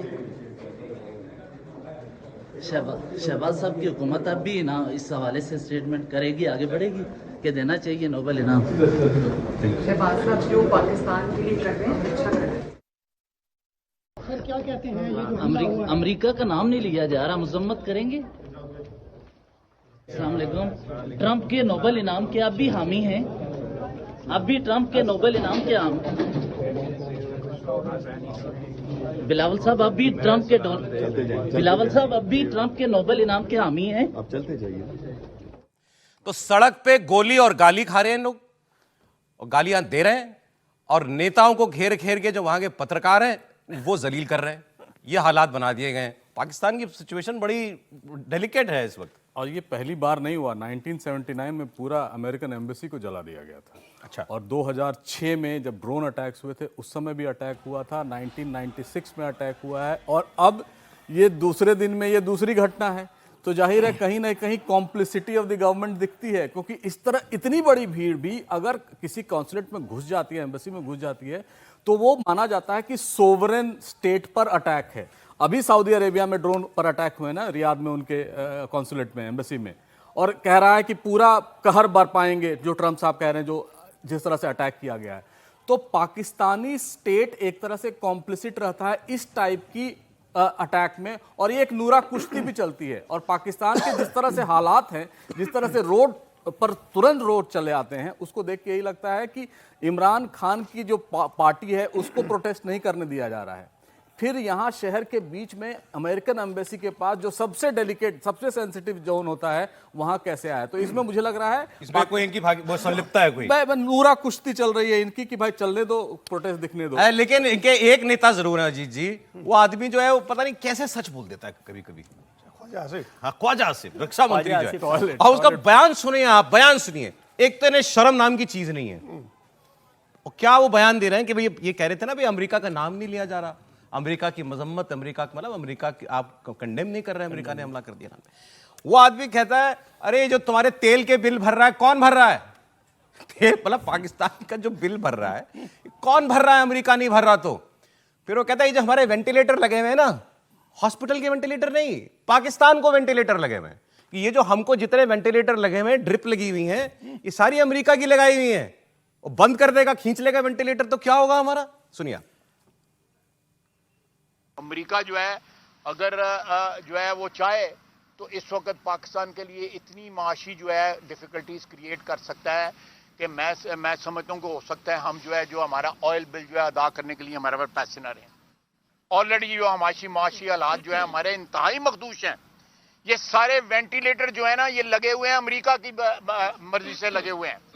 अमेरिका चाहे तो ये सारे के सारे जो हमें जो इस वक्त ड्रिप्स लगी हुई हैं या वेंटिलेटर लगे हुए हैं, सारे के सारे ऑफ हो जाते।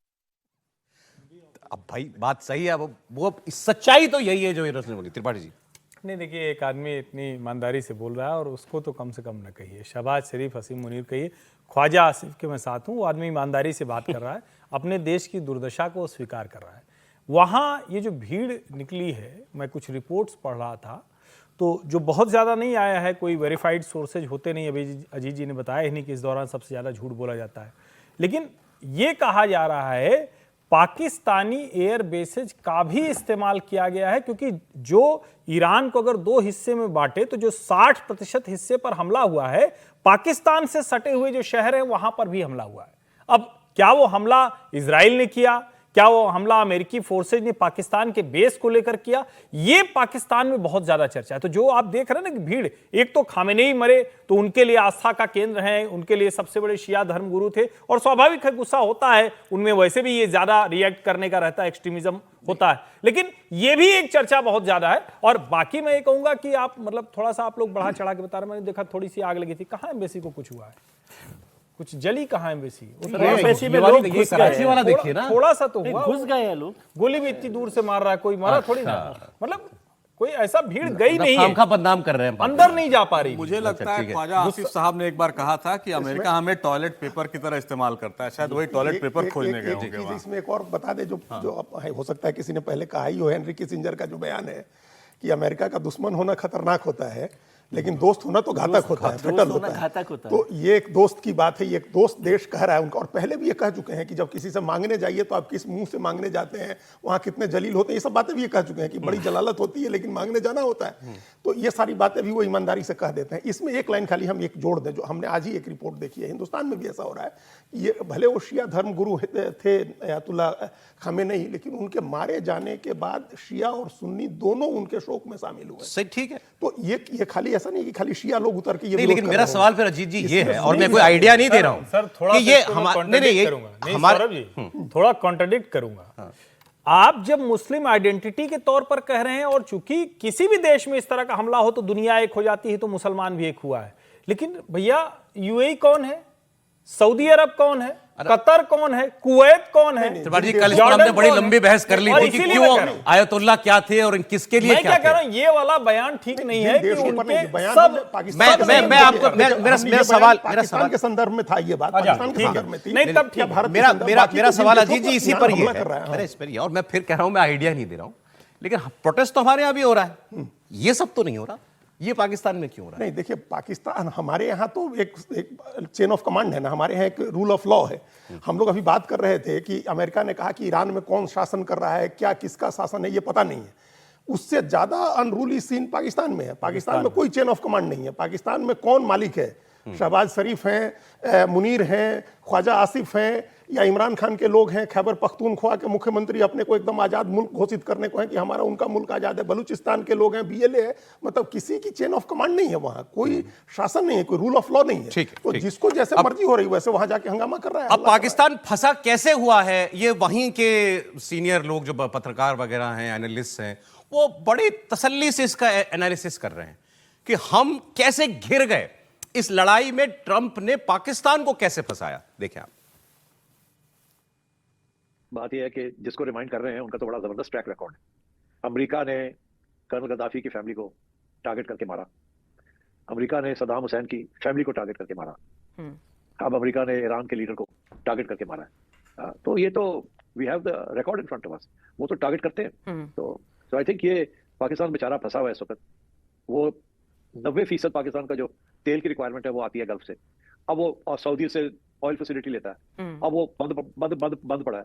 सऊदी के साथ डिफेंस पैक्ट भी है, मगर वो चाहते हैं कि ये ईरान के ऊपर भी कोलैप्स ना करे, बिकॉज डर ये है कि अगर ईरान के बाद इजराइल जो है वो हमारी तरफ ना आ जाए, because we are the only country with nuclear weapon. Iran के पास तो इंग्लिश यूनियन भी नहीं था, न्यूक्लियर वेपन कहाँ था। तो ये मतलब पाकिस्तान फिक्र तो करेगा ना, तो बयान तो देना पड़ेगा। बस बयान से ज्यादा बेचारे क्या कर सकते हैं, फंसे हुए हैं in the American camp right now. अब वो सोचिए, वो जो बोर्ड ऑफ पीस बनाया वो तो बोर्ड ऑफ वॉर बन गया है। क्या बोर्ड ऑफ पीस, जिसके अंदर हम जाके बैठे हुए हैं इस वक्त। तो ये जो पाकिस्तान ने इस वक्त बड़े मुश्किल हालात में अपने आप को पाया है। अब 2-3 बातें इन्होंने कह दी, बोर्ड ऑफ पीस तो बोर्ड ऑफ वॉर बन गया। इन्होंने कहा कि भाई अगला नंबर हमारा है। ये इनकी पार्लियामेंट में चिंता की जा रही है, इनके सांसद खड़े होकर कह रहे हैं ईरान अगर गिर गया तो इजराइल इसके बाद नंबर हमारा लगाएगा, क्योंकि क्यों मारा है ईरान को, न्यूक्लियर वेपन बना रहा है। अरे हमारे पास तो है, पाकिस्तानी कह रहे हैं हमारे पास तो है, तो हम तो वैसे पहले नंबर पर थे, लेकिन ईरान क्योंकि कर सकते थे काम वो ईरान का, तो कर दिया, अब अगला नंबर हमारा ही होगा।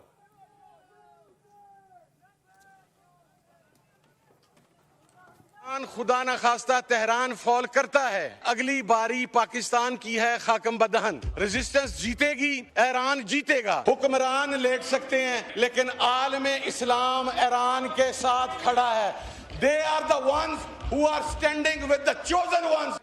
अगर आप ट्रेल चेक करें तो इराक को गिराया गया, लेबनान के ऊपर उनकी लीडरशिप को मारा गया, सीरिया के अंदर गिराया गया, रास्ता हमवार किया गया ईरान तक पहुंचने के लिए। और अब अगर ईरान खुदा न खास्ता तेहरान फॉल करता है तो आप उनके जो स्ट्रेटेजिस्ट हैं उनकी गुफ्तगू चेक कीजिए कि अगली बारी पाकिस्तान की है खाकम बदहन।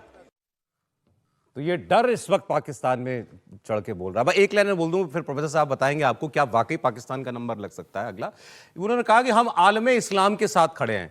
अरे वो 12 कंट्री देश जो है जो इस्लामी देश है सारे, वो 6-8 जितने भी हैं जिनके ऊपर ईरान बम मार रहा है, तो वो आप किसके साथ खड़े हो फिर? मतलब आज केवल आज सिर्फ ईरान के साथ खड़ा होना इस्लाम के साथ खड़ा होना है, यूएई के साथ खड़ा होना इस्लाम के साथ खड़ा होना नहीं है। बाकी सऊदी अरब के साथ जहां मक्का मदीना है उसके साथ खड़ा होना भी इस्लाम के साथ खड़ा होना नहीं है। ईरान, आज केवल ईरान। सर अब वो जो पाकिस्तान का एक डर है, क्या वाकई पाकिस्तान को कोई थ्रेट है इजराइल से? इजराइल से तो है, अमेरिका से नहीं है, क्योंकि वो बहुत अच्छी पॉलिटिक्स कर रहे हैं। 70 के दशक से चाइना और अमेरिका को मिलाने वाला पाकिस्तान था और उस पर वो बहुत प्राइड फील करते हैं। चाइना से इस समय सबसे अच्छे संबंध हैं, अमेरिका से उनके बहुत अच्छे संबंध हैं, इजराइल को वो अपना दुश्मन मानते हैं, लेकिन वो दो नावों पर पैर भी रख रहे हैं। जब भी चाइना और पाकिस्तान या चाइना और अमेरिका की रार बढ़ेगी तब पाकिस्तान उसके दर्ज में आएगा। उस समय ये हो सकता है। लेकिन पाकिस्तान के पास जो सबसे न्यूसेंस का एसेट है वो उसका न्यूक्लियर वेपन है, और इजराइल ये जानता है कि उसने सऊदी अरेबिया से पैक्ट इसलिए किया कि जब उन्होंने ओमान पे अटैक किया था, यानी इन्होंने अटैक किया था इजराइल ने, तब वो डर के आगे पाकिस्तान के पास कि हम न्यूक्लियर पैक्ट इनके साथ करते हैं। कतर पे हुआ था, तब वो डर के इस पर आ गए कि हम एक अलायंस कर लेते हैं। और लेकिन वो म्यूचुअल सिक्योरिटी पैक्ट कहां है, दिख नहीं रहा है। वो एक रद्दी के कूड़े के ढेर में चला गया। क्या सऊदी पर ईरान हमला कर रहा है, पाकिस्तान गया बचाने? पाकिस्तान पे अफगानिस्तान हमला कर रहा है, सऊदी अरब ने क्या अपने जेट भेज दिए? को कागज के टुकड़े के अलावा उसकी और कोई अहमियत नहीं है इस वक्त। लेकिन शहबाज साहब की राहत तो देखिए कितनी अच्छी है कि अब इमरान साहब के लिए कोई प्रदर्शन नहीं हो रहा वहाँ पर, वही बड़ी बात है। वो इतना सिरदर्द उनके लिए रहता है कि वो रोज वहाँ पर जेल के बाहर सब लोग बहने और पूरा पाकिस्तान के लोग वहाँ पर आवाम खड़े हुए, वो सिरदर्द से तो बढ़िया कि अमेरिका के लिए कहें, भी ट्रम्प साहब के लिए कहें, देखिए हम कितना वो तकलीफ सह रहे हैं आपके लिए, बर्दाश्त करें। लेकिन उनकी प्रॉब्लम दूसरी भी है ना पाकिस्तान की, जो अभी आपने सुनी, जो उनके सांसद बोल रहे थे त्रिपाठी जी, कि इस्लाम का साथ देना है, लेकिन फिर ईरान का दें कि सऊदी अरब का दें? दरअसल मैं वो स्टेटमेंट खोज रहा था जो सारी इस्लामिक कंट्रीज ने मिलकर दिया है, और वो ईरान के खिलाफ दिया है। मैं वो स्टेटमेंट अभी मिल नहीं रहा है।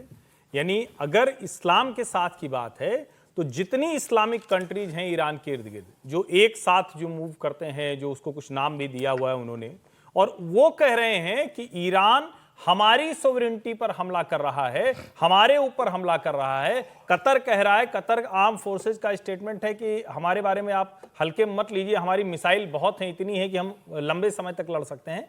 इसका सीधा सा मतलब हुआ कि ये इस्लाम की लड़ाई तो कतई नहीं, ये इसको बहुत साफ साफ समझ लीजिए। ये इस्लाम बनाम किसी की लड़ाई आप नहीं कर सकते, क्योंकि चाहे आप इसको रणनीतिक तौर पर कहिए, अमेरिका ने इस्लाम बनाम इस्लाम कर दिया है, इजराइल उसमें एक पार्ट रह गया है। आप कह लीजिए कि इनिशिएटर जरूर इजराइल है, लेकिन लड़ाई तो इस्लाम बनाम इस्लाम की है। एक बयान मैं आपको और दिखा देता हूं, एक पाकिस्तानी जर्नलिस्ट का, उनका भी यही सवाल है अपनी सरकार से, भाई तुम कहां हो, मतलब क्लियर करो, तुम अमेरिका के साथ खड़े हो इस वक्त या ईरान के साथ खड़े हुए हो, क्योंकि दो नाव में पैर रख के नहीं चल सकते। पाकिस्तान एक तरफ हो ईरान को फ़ोन करके कहता है कि हम आपके साथ खड़े हैं दुख की इस घड़ी में, फिर वो सऊदी अरब को फ़ोन करके कहता है कि हम दुख की इस घड़ी में आपके साथ खड़े हैं। अब सवाल तो ये पैदा होता है कि अगर सऊदी अरब ईरान के खिलाफ जंग का हिस्सा बनेगा तो हमारा तो उनके साथ मुआहदा है, और अगर हमारा उनके साथ मुआहदा है तो फिर हम कहाँ खड़े होंगे। पाकिस्तान की सूरत हाल अब इतनी पेचीदा हो गई है, हम ये समझ रहे थे ना कि हमने ट्रंप को बेवकूफ़ बना लिया, और ट्रंप सानू बेवकूफ़ बना रहा था। हम समझ रहे थे कि हम इसकी तारीफ़ें करके यानी चुक के और हम इसे जनाब फटेते बिठा देंगे।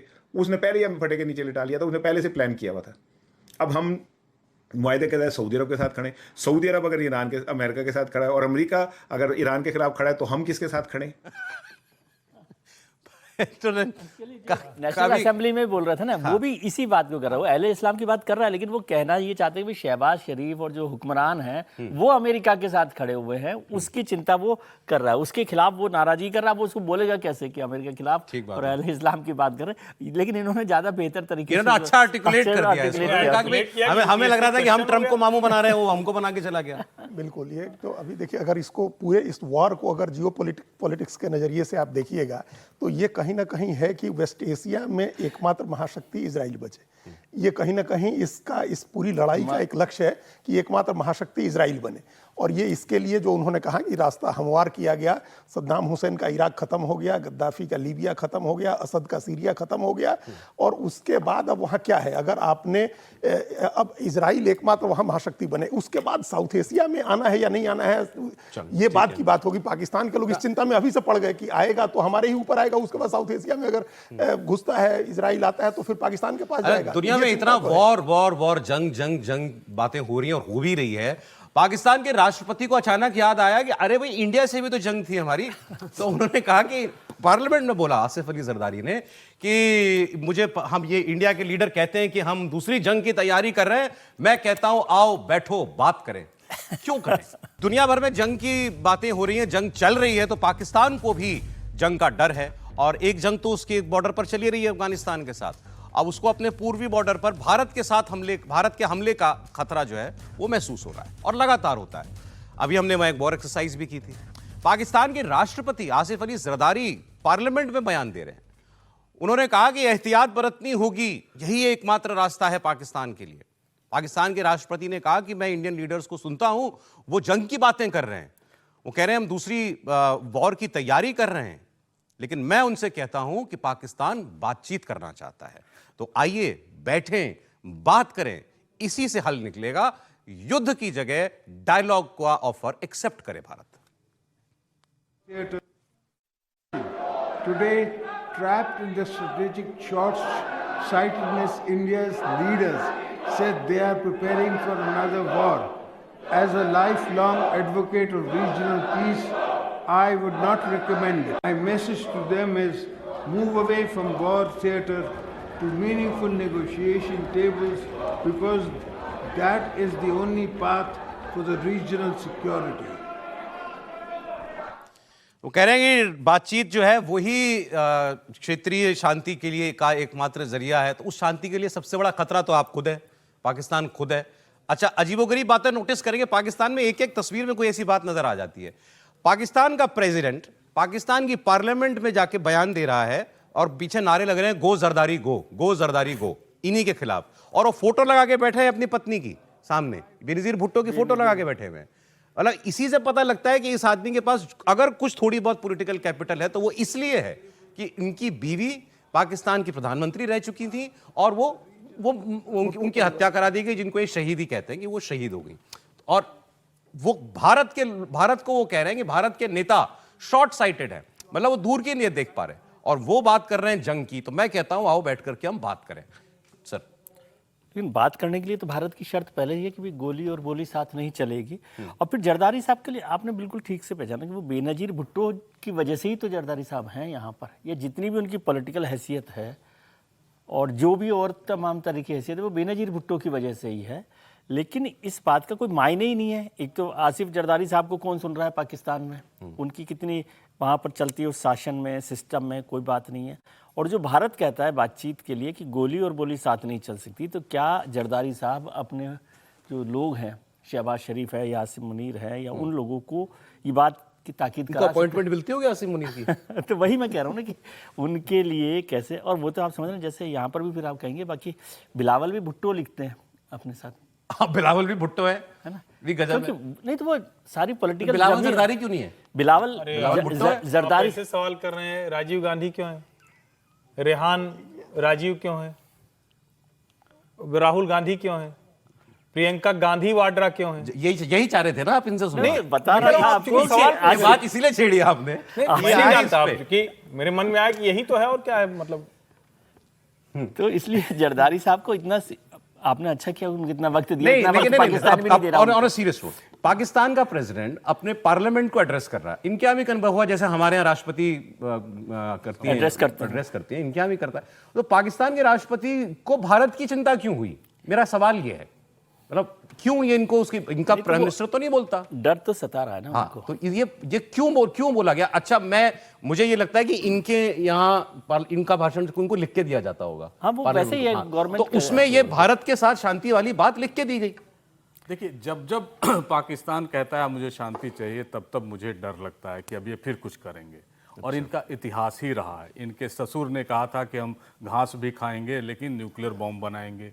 इनकी वाइफ हमेशा भारत के प्रति उनका रुख जो रहता था वो किसी से छुपा हुआ नहीं है। इनके बेटे ने कहा खुद की खून की नदियां बहेंगी। तो आप ऐसे समझ, और अपने जमाने में जरदारी साहब को मिस्टर 5% कहा जाता था। 10% कहा जाता था, जो हर चीज में आदमी की आधी जायदाद खत्म कर दी। और कभी तो अपने आप को वो भी मेरे ख्याल से जो लोग 10% कहते होंगे वो भी कुछ शर्म लिहाज करके कहते हैं। और मुझे तो कभी ये जान के भी ये लगता है कि वहां भी कोई राष्ट्रपति है, वो साल में एक बार ही दिखता है। तो पूरे पाकिस्तान को इस समय देख लीजिए, वो एक भारत के फोबिया से गुजर रहा है, क्योंकि अभी तक उनको पता है कि ये ऑपरेशन सिंदूर रुका नहीं है, ये फिर भी हो सकता है। तो ये हमेशा उसके लिए तैयार रहते हैं। और वो बातचीत जब भी कर रहे हो तो आप समझिए कि अपना गन पाउडर हमें ड्राई करके रखना है। इसमें एक लाइन जोड़ दें। हमको लग रहा है कि ये अब अटेंशन डाइवर्ट करने की भी कोशिश हो रही है उनके यहाँ, क्योंकि जो अनरेस्ट उनके यहाँ बढ़ रहा है ना, अपने पाकिस्तान में जगह जगह बढ़ रहा है, और पाकिस्तान के हुक्मरान जब टारगेट हो जाते हैं तो उनको भारत सोचता है कि भारत का डर दिखाओ, भारत से कुछ बातचीत करने की, लड़ाई करने की बात शुरू करो, शांति से रहिए, अभी हम तो अंदर साथ ये अटेंशन डाइवर्ट कर रहा है कि उस मामले में, जिस मामले को लेकर के पाकिस्तान के हुक्मरानों को गालियां मिल रही हैं, उसका अटेंशन कैसे डाइवर्ट करेंगे, लोगों का ध्यान कैसे भटकाएंगे, तो उसके लिए भारत का जिक्र उन्होंने किया। और प्रोफेसर साहब ने ठीक कहा कि हो सकता है कि किसी घटना को अंजाम देने की ये लोग कोशिश करें ताकि अटेंशन और वहां से हटे। ये शांति की आड़ में कुछ मतलब धोखा देगा, मतलब धोखाबाज तो है ही। खैर पहली बात तो ये है कि हम लोग अब उस भ्रम से बाहर निकल चुके हैं। थोड़ा पहले की बात हम लोग कर रहे हैं कि जब वो कहे तो आशंका हो जाती है, डर हो जाता है, पहले ऐसा ही था, हिस्टोरिकल मतलब ट्रैक रिकॉर्ड है। लेकिन अब भारत के साथ ऐसा, भारत उससे बात ही नहीं करता है। अब भारत जानता है कि ये गंदा आदमी है, ये जाहिल है, ये आएगा तो बीमारी पैदा करेगा, दूर रखो इसको। तो जब हम इतना सतर्क हैं, इतना सचेत हैं, तो वो वाला हिस्सा तो छोड़ दीजिए, उनको अपने यहां थोड़ा सा भरोसा रखना। और देखिए, कोई कुछ भी कहे, आप 10% कहिए, 5% कहिए, 25% कहिए, लेकिन जरदारी जी को पता है हैसियत क्या है। असीम मुनीर का धंधा दूसरे पे चलता है। जरदारी चूंकि कुछ भी कहिए आप, लेकिन उनको लगता है कि भाई अगर कल को ये स्थिति बन गई, हम किसी लायक न रह गए, तो उनको लगता है कि भारत के साथ कुछ तो रिश्ता खुले। और ख्वाजा आसिफ का बयान चलाने के बाद हम लोग बात कर रहे हैं, यानी जिसको ड्रिप लगी हुई है, जो वेंटिलेटर पे चल रहा है, वो मुल्क जानता है कि भारत के साथ अगर युद्ध हो गया तो जिसको ड्रिप वेंटिलेटर है, जरा आप सोचिए, जो दवाई नहीं खरीद सकता है वो वाली गोली, तो वो बंदूक वाली गोली कहां से खरीदेगा। और हमने बहुत क्लैरिटी से कहा है, जब तक वहां ये मसूद अजहर से लेकर जाने कौन कौन दिखते रहेंगे, हमारी और इस आतंकवादी मुल्क की बातचीत नहीं हो सकती। अरे वो ख्वाजा आसिफ वाली बात पर एक बात याद मुझे आ गई कि अमेरिका का देखिए जरा गजब खेल। ठीक कहा ख्वाजा आसिफ ने, इनके रक्षा मंत्री ने, कि हमको जो ड्रिपें लगी हुई हैं, वेंटिलेटर लगे हुए हैं, अमेरिका के लगे हुए हैं। अमेरिका उसको इससे आगे भी, इससे ज्यादा भी तंदुरुस्त नहीं होने देता। वो रहे, जिंदा रहे, लेकिन रहे वेंटिलेटर पर ही, कि भाई मैं जब चाहूं स्विच ऑफ कर सकूं। और चाइना भी यही चाहता है। दोनों महाशक्तियां जो हैं, जिनके बीच में सैंडविच हुआ है पाकिस्तान, वो दोनों ये चाहते हैं कि इसकी ऐसी स्थिति रहे, दरिद्रता बनी रहे, भिखमंगी इसकी बनी रहे। ये पूरी तरह से हमारे ऊपर निर्भर है, ताकि जब जो चाहे, जिस तरह का इस्तेमाल करना चाहे, उसका इस्तेमाल करे। और ये लोग भी इस्तेमाल होकर के खुश हैं, ऐसा नहीं है कि इनको कोई शर्म आती है। ये उस तरह से इस्तेमाल होकर के खुश हैं, भाई तुम इस्तेमाल कर लो, तुम कुछ पैसे दे दो, तुम इस्तेमाल कर लो, तुम कुछ पैसे। ये मतलब बिल्कुल वो जैसे हमारे यहाँ कहते हैं ना, क्या hand to mouth, hand to mouth, उतना ही रहते हैं। बीच बीच में खिला देते हैं उनको। खुले विचारों के हैं, आप आइए, पैसे दीजिए, उपभोग कीजिए, जाइए, खुले विचारों के। अच्छा, लेकिन इस बार पाला पड़ गया ऐसे दुश्मन से जो इनसे, जो मतलब विचारधारा की अगर बात है, आइडियोलॉजी की, तो इनसे भी कट्टर है। अच्छा, ये तो इस्लाम के नाम पे भी बेईमानी कर लेते हैं, वो नहीं करता अफगानिस्तान। अब उसके साथ जंग है तो है, फिर वो जो है, फिर वो कोई इफ बट नहीं है उसकी लैंग्वेज में, उसकी डिक्शनरी में। वहां क्या हो रहा है ये मैं आपको दिखा देता हूं। ये तस्वीरें, इस लड़ाई की तो बात दब गई ईरान की जंग में, यहां भी तो जंग चल रही है, वो इससे ज्यादा परेशान है पाकिस्तान। हाँ, अब यहां देखिए क्या है, पाकिस्तान को अफगानिस्तान एक के बाद एक झटके दे रहा है। तालिबान ने डूरन लाइन पर, मतलब इनकी जो बॉर्डर है, उस पर 2 पोस्ट पर कब्जा कर लिया। अरे ये भी बड़े बड़े दावे करते हैं कि हमने इतने पोस्ट कब्जा कर लिए, उतने कर लिए। अरे वो उसके पल्ले है क्या अफगानिस्तान के? वो अगर तुम्हारी पोस्टें कब्जा कर रहा है, चाहे 2 करे चाहे 4 करे, तो शर्म की बात है इनके लिए। इनके पास बहुत बड़े, मतलब उससे बहुत सुपीरियर मिलिट्री है। कांधार, अफगानिस्तान के कांधार प्रांत के स्पिन बोल्डाक जो एरिया है बॉर्डर का, और शोराबक में, इस जोरन लाइन के पास पाकिस्तानी मिलिट्री पोस्ट पर अफगानिस्तान ने कब्जा कर लिया है। कुछ तस्वीरें भी हैं उनका जो मूवमेंट हो रहा है उनकी फोर्सेस का लगातार बॉर्डर की तरफ, वो भी तस्वीरें चला दीजिएगा, जो पाकिस्तान की फोर्सेस जो हैं वो मूव कर रही है। अच्छा, देखिए कुछ और तस्वीरें आई हैं। ये ड्रोन, अब तालिबान को अब ड्रोन चलाना भी आ गया है। अच्छा, अभी तो बीच में ये भी दावा हुआ कि इनका जो नूर खान एयरबेस है, उसमें खबर ये आई थी कि भाई भारत ने जो गड्ढे किए थे वो इन्होंने एक साल, लगभग कुछ 8-9 महीने में भरे। अब अफगानिस्तान ने कर दिया गड्ढा वहां पे। मतलब अगर नूर खान एयरबेस पर तालिबान का ड्रोन पहुंच रहा है तो फिर क्या है? वही करे, एकदम सबने जैसे पहचान लिया है कि इसको कैसे ठोकना है, कैसे मारना है। वो भारत ने जहां बॉम्ब गिराया वहीं अब अफगानिस्तान भी करेंगे। हमने भी नूर खान एयरबेस इनका तबाह कर दिया। और ये जो डूरन लाइन पार करने की बात है, ये तो अफगानिस्तान मानता नहीं है, कभी भी नहीं माना अफगानिस्तान ने कि ये डूरन लाइन है, ये बीच में हमारी सीमा रेखा है। लेकिन पहले खबर आई थी कि 19 पोस्ट इनकी पाकिस्तान की उसने कब्जा कर लिया अफगानिस्तान, डूरन लाइन पार करके। और वो लगातार नहीं, इसके पास एक पायलट भी है पाकिस्तान का, है और भाई पाकिस्तान की सेना तो बलूचिस्तान में कितने सैनिकों को कब्जा करके रखा हुआ है पाकिस्तान के लोगों को, वो बात तो और दब गई। उन लोगों ने पाकिस्तान के साथ उनको तो मानने से इनकार कर दिया ना पाकिस्तान ने, हमारे सैनिक है वो। तो पाकिस्तान के सामने अभी जो संकट है वो तहरीके तालिबान का संकट है, अफगानिस्तान के अटैक का संकट है, ये अभी जो प्रदर्शन हो रहे हैं अमेरिका के खिलाफ उसका संकट है, ये ईरान का वॉर चल रहा है उसका संकट है, ये इतने तरह की मुश्किलों में वो फंसा हुआ है। मैं सर इनके एक एनालिस्ट का आज एक आर्टिकल पढ़ रहा था, पाकिस्तानी ही है, उनका किसी थिंक टैंक में है वो, उन्होंने ये लिखा था कि तालिबान के साथ हमें हमारी जो प्रॉब्लम है वो कितनी बड़ी है इसका अंदाजा एक बात से हमको लग जाना चाहिए। ये उनका एनालिसिस है एक पाकिस्तानी का कि कतर और सऊदी अरेबिया, तुर्की और सऊदी अरेबिया, ये दो बड़े देश भी अफगानिस्तान को नहीं मना पाए कि तुम तहरीके तालिबान पाकिस्तान टीटीपी का साथ देना बंद कर दो। अब आप समझ लो कि अगर तालिबान की जो सरकार है वो सऊदी अरब और तुर्की की भी नहीं सुन रही तो फिर कोई गुंजाइश नहीं बची, और उनका यह भी कहना था कि पाकिस्तान जो ये आरोप लगाता है कि टीटीपी वहां से ऑपरेट होता है अफगानिस्तान से और हमारे यहां हमले करता है, तो उन्होंने कहा कि कुछ लोगों को लगता है कि तालिबान के पास इतनी ताकत नहीं है कि वो टीटीपी को कंट्रोल करे। उनका एनालिसिस ये था कि गलत है ये बात।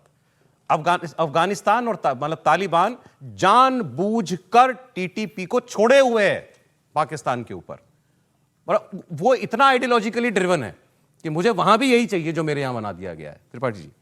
नहीं, देखिए मुझे लगता है कि अफगानिस्तान और पाकिस्तान के झगड़े को जब हम कहते हैं ना, तो अफगानी जो है यानी तालिबानी वो कोट पहन लेते हैं लेकिन पठानी सूट उन्होंने छोड़ा नहीं। इसको समझिए जरा, जो आप कह रहे थे कट्टरता और आइडियोलॉजी, तो कोई कोट पहन लेता वो वैसे ही रहते हैं। पाकिस्तानी पूरी तरह से लंदन, दुबई और अमेरिका में रहकर इस्लामाबाद और कराची में भी उन्होंने एक कॉलोनी बना ली है और उस तरह से रहते हैं। तो दोनों का बड़ा फर्क हो गया है।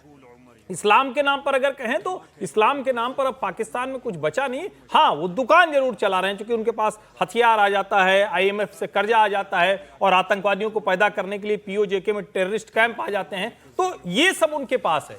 लेकिन मुझे लगता है कि जो स्थितियां वहां पैदा हो रही हैं उसमें पाकिस्तान चौतरफा घिर रहा है। और मैं बार बार ये बात कहूंगा कि क्या अमेरिका पाकिस्तान के एयर बेसेज का इस्तेमाल कर रहा है, जो पाकिस्तान में खबरें चल रही, वहां के जो कमेंटेटर कर रहे हैं, ये पाकिस्तान के लोगों को सुनाई दे रहा है।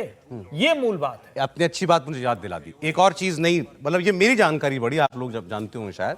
अरे हम ये समझते हैं कि अमेरिका जो है, मतलब ये दुनिया अंदाजा लगाती है कि अफगानिस्तान के खिलाफ पाकिस्तान का इस्तेमाल अमेरिका कर रहा है। ये जंग छिड़ी हुई है ये एक बहाना था जो अब जिस बहाने से पाकिस्तान ने हमला कर दिया अफगानिस्तान के ऊपर, करवा रहा है अमेरिका क्या चाहता है। तो मुझे ये लगता था कि उसका वहां वो जो बागराम एयरबेस है वो उसको वापस चाहिए। नई बात ये पता चली है कि उसको वापस नहीं चाहिए, वो उसको बर्बाद करना चाहता है, उस एयरबेस को तबाह करना चाहता है वो जंग के बहाने। तो वहां और जितना हथियार असला पाकिस्तान अमेरिका छोड़ के भागा था उसको डिस्ट्रॉय करना चाहता है कि ये तालिबान के पास नहीं रहना चाहिए, इसलिए ये वॉर। और ये पाकिस्तान की क्या मंशा है? पाकिस्तान की मंशा है कि किसी तरह से हम अगर वहां रिजीम चेंज कर देते हैं अफगानिस्तान में और वो जो अमेरिका छोड़ करके गया है वो सारे हथियार हमको मिल सकते हैं, तो हमारा स्ट्रेटेजिकली हमारी बढ़त हो जाएगी। तो ये पाकिस्तान की एक मंशा ये भी है, हालांकि वो मतलब चलेगा भीख पे या लूट पे। हाँ, इंप्लीमेंट की सलाहियत उसके पास नहीं है। ये इंप्लीमेंट करके और ये तालिबान के अखुनजादा को वहां से डिथ्रोन कर दे और अपने हक्कानी नेटवर्क को वहां बिठा दे, ये अमेरिका कर नहीं सकता। उसकी मंशा है ऐसी करने की। आपने जिनका नाम लिया अखुनजादा, जो इनके तालिबान के जो हेड है, मतलब उसी आर्टिकल में पढ़ा था कि he is very hard liner, बहुत हार्ड लाइनर है। और पाकिस्तान को इतनी समस्या हो रही है क्योंकि टीटीपी को उनका पूरा समर्थन है कि तुम जो तबाही कर सकते हो पाकिस्तान में करो, तो इसलिए उनको डिथ्रोन करना इनकी एक मंशा है कि हक्कानी नेटवर्क वहां बिठा। अरे जरा देखिए, अफगानिस्तान का मैं कहता हूं दुनिया में किसी देश के साथ आप कंपैरिजन नहीं कर सकते। वो उसके पास कुछ नहीं है, रिसोर्सेज नहीं है, दशकों से जो है वो जंग में ही है, तो कुछ है ही नहीं, बस पत्थर है, पहाड़ है, यही है उसके पास। लेकिन फिर भी उसके वहां के जो लोग हैं वो बड़े थोड़े खुददार किस्म के, सेल्फ रिस्पेक्ट वाले लोग हैं। तो पाकिस्तान ने क्या किया इस जंग के बाद, इनका जो इंफॉर्मेशन मिनिस्टर है वो कूची दाढ़ी वाला अताउल्लाह तरार, उसने टीवी स्टूडियोज में जाके वीडियो बनवाए मजाक उड़ाने के लिए, अफगानिस्तान का मजाक उड़वाने के लिए। और उसका कुछ क्या अभी आप सुनेंगे तो पता चल जाएगा। तो जो उसने उसकी टैगलाइन टाइप होता है ना, वो जो दी हर डायलॉग के बाद 2 शब्द वो ऐसे, तो वो जैसे बनवाया, उसका जवाब एक अफगानी ने दिया है, बड़ा मजेदार जवाब दिया है। ये आप सुनिए जरा, एक अफगानी आईना दिखा रहा है पाकिस्तान को। तो मैं इस बात पे हैरान हूँ, जो लोग पूरी दुनिया में भीख मांगने पे मशहूर है कि ये भिखारी है, वो हमें तंदूर के काम का ताना देते हैं। अच्छा जी, खुद की जंग में सरेंडर करने का सबसे बड़ा रिकॉर्ड है 93,000, वो हमें जंग करने का ताना देते हैं। अच्छा जी, जिन्होंने जिंदगी में कभी एक भी जंग जीता नहीं है, वो भी अमेरिका के मदद के साथ, पहले में बांग्लादेश हार गया, दूसरे में कारगिल हार गया, तीसरे में अपना बहता हुआ पानी हार गया, वो हमें जंग करने का ताना देता है। अच्छा जी, आपको किसने मुल्क चलाने का लाइसेंस दिया? अच्छा भला अंग्रेजों के घोड़े साफ करते थे, आप भी मुल्क चलाने लगे हो। अच्छा जी, कुछ छोड़ा नहीं इस आदमी ने। अच्छा जी, बिल्कुल ठीक बात है, लेकिन बात सारी ठीक कही है उन्होंने। ये अच्छा जी टैगलाइन के साथ वीडियो बन रहे हैं भाई। उनके सबसे बड़ा सरेंडर हिस्ट्री का 96,000 सैनिक, इन्होंने तो 93,000 ही कहा। 96,000 सैनिक इन्होंने भारत के सामने पाकिस्तान के सरेंडर किए। और अभी सिंधु सब मन नहीं भरा, एक बार और सुन ले। हाँ, एक बार और जरूर सुनाइए। इस बात पे हैरान हूँ, जो लोग पूरी दुनिया में भीख मांगने पे मशहूर है कि ये भिखारी है, वो हमें तंदूर के काम का ताना देते हैं। अच्छा जी, खुद की जंग में सरेंडर करने का सबसे बड़ा रिकॉर्ड है 93,000, वो हमें जंग करने का ताना देते हैं। अच्छा जी, जिन्होंने जिंदगी में कभी एक भी जंग जीता नहीं है, वो भी अमेरिका के मदद के साथ, पहले में बांग्लादेश हार गया, दूसरे में कारगिल हार गया, तीसरे में अपना बहता हुआ पानी हार गया, वो हमें जंग करने का ताना देता है। अच्छा जी, आपको किसने मुल्क चलाने का लाइसेंस दिया? अच्छा भला अंग्रेजों के घोड़े साफ करते थे, आप भी मुल्क चलाने लगे हो। अच्छा जी, ये नहीं बात पता चली। अच्छा वाला अंग्रेजों के घोड़े साफ करते थे, तुमको किसने मुल्क चलाने के लिए दे दिया? अच्छा, जो कह रहे हैं ना, तीसरी में पहली जंग बांग्लादेश, दूसरी कारगिल, तीसरी में ये सिंदूर वाली है, और फिर आप सिंदूर में कह रहे पानी हार गए तुम अपना। सिंधु नदी का जो भारत डैम बना रहा है सब जगह, नहरें बना रहा है सब जगह। लेकिन नेचुरल जस्टिस भी कोई चीज होती है। बताइए, अफगानी ऐसे पाकिस्तान का मजाक उड़ाएंगे, ये भला किसी ने कल्पना की थी? अब ठीक है, अच्छा जी तो है ही है, हम लोगों के लिए तो अच्छा जी ही है, लेकिन सचमुच अगर फैक्ट के तौर पर देखें, देखिए तालिबान के शासन को हम में से कोई भी जो संवेदनशील व्यक्ति है स्वीकार नहीं कर सकता है, लेकिन अफगानिस्तान कंट्री के तौर पर भारत का विरोधी कभी नहीं रहा है। ये दोनों का अंतर समझना बहुत जरूरी है। जैसे हम बार बार कहते हैं ना कि ईरान हमारे साथ है, हम जिस सिविलाइजेशनल की बात करते हैं वो फारस से आता है, पारसियों का आता है, तो वो और खामेनी का शासन एक साथ नहीं जोड़ सकते।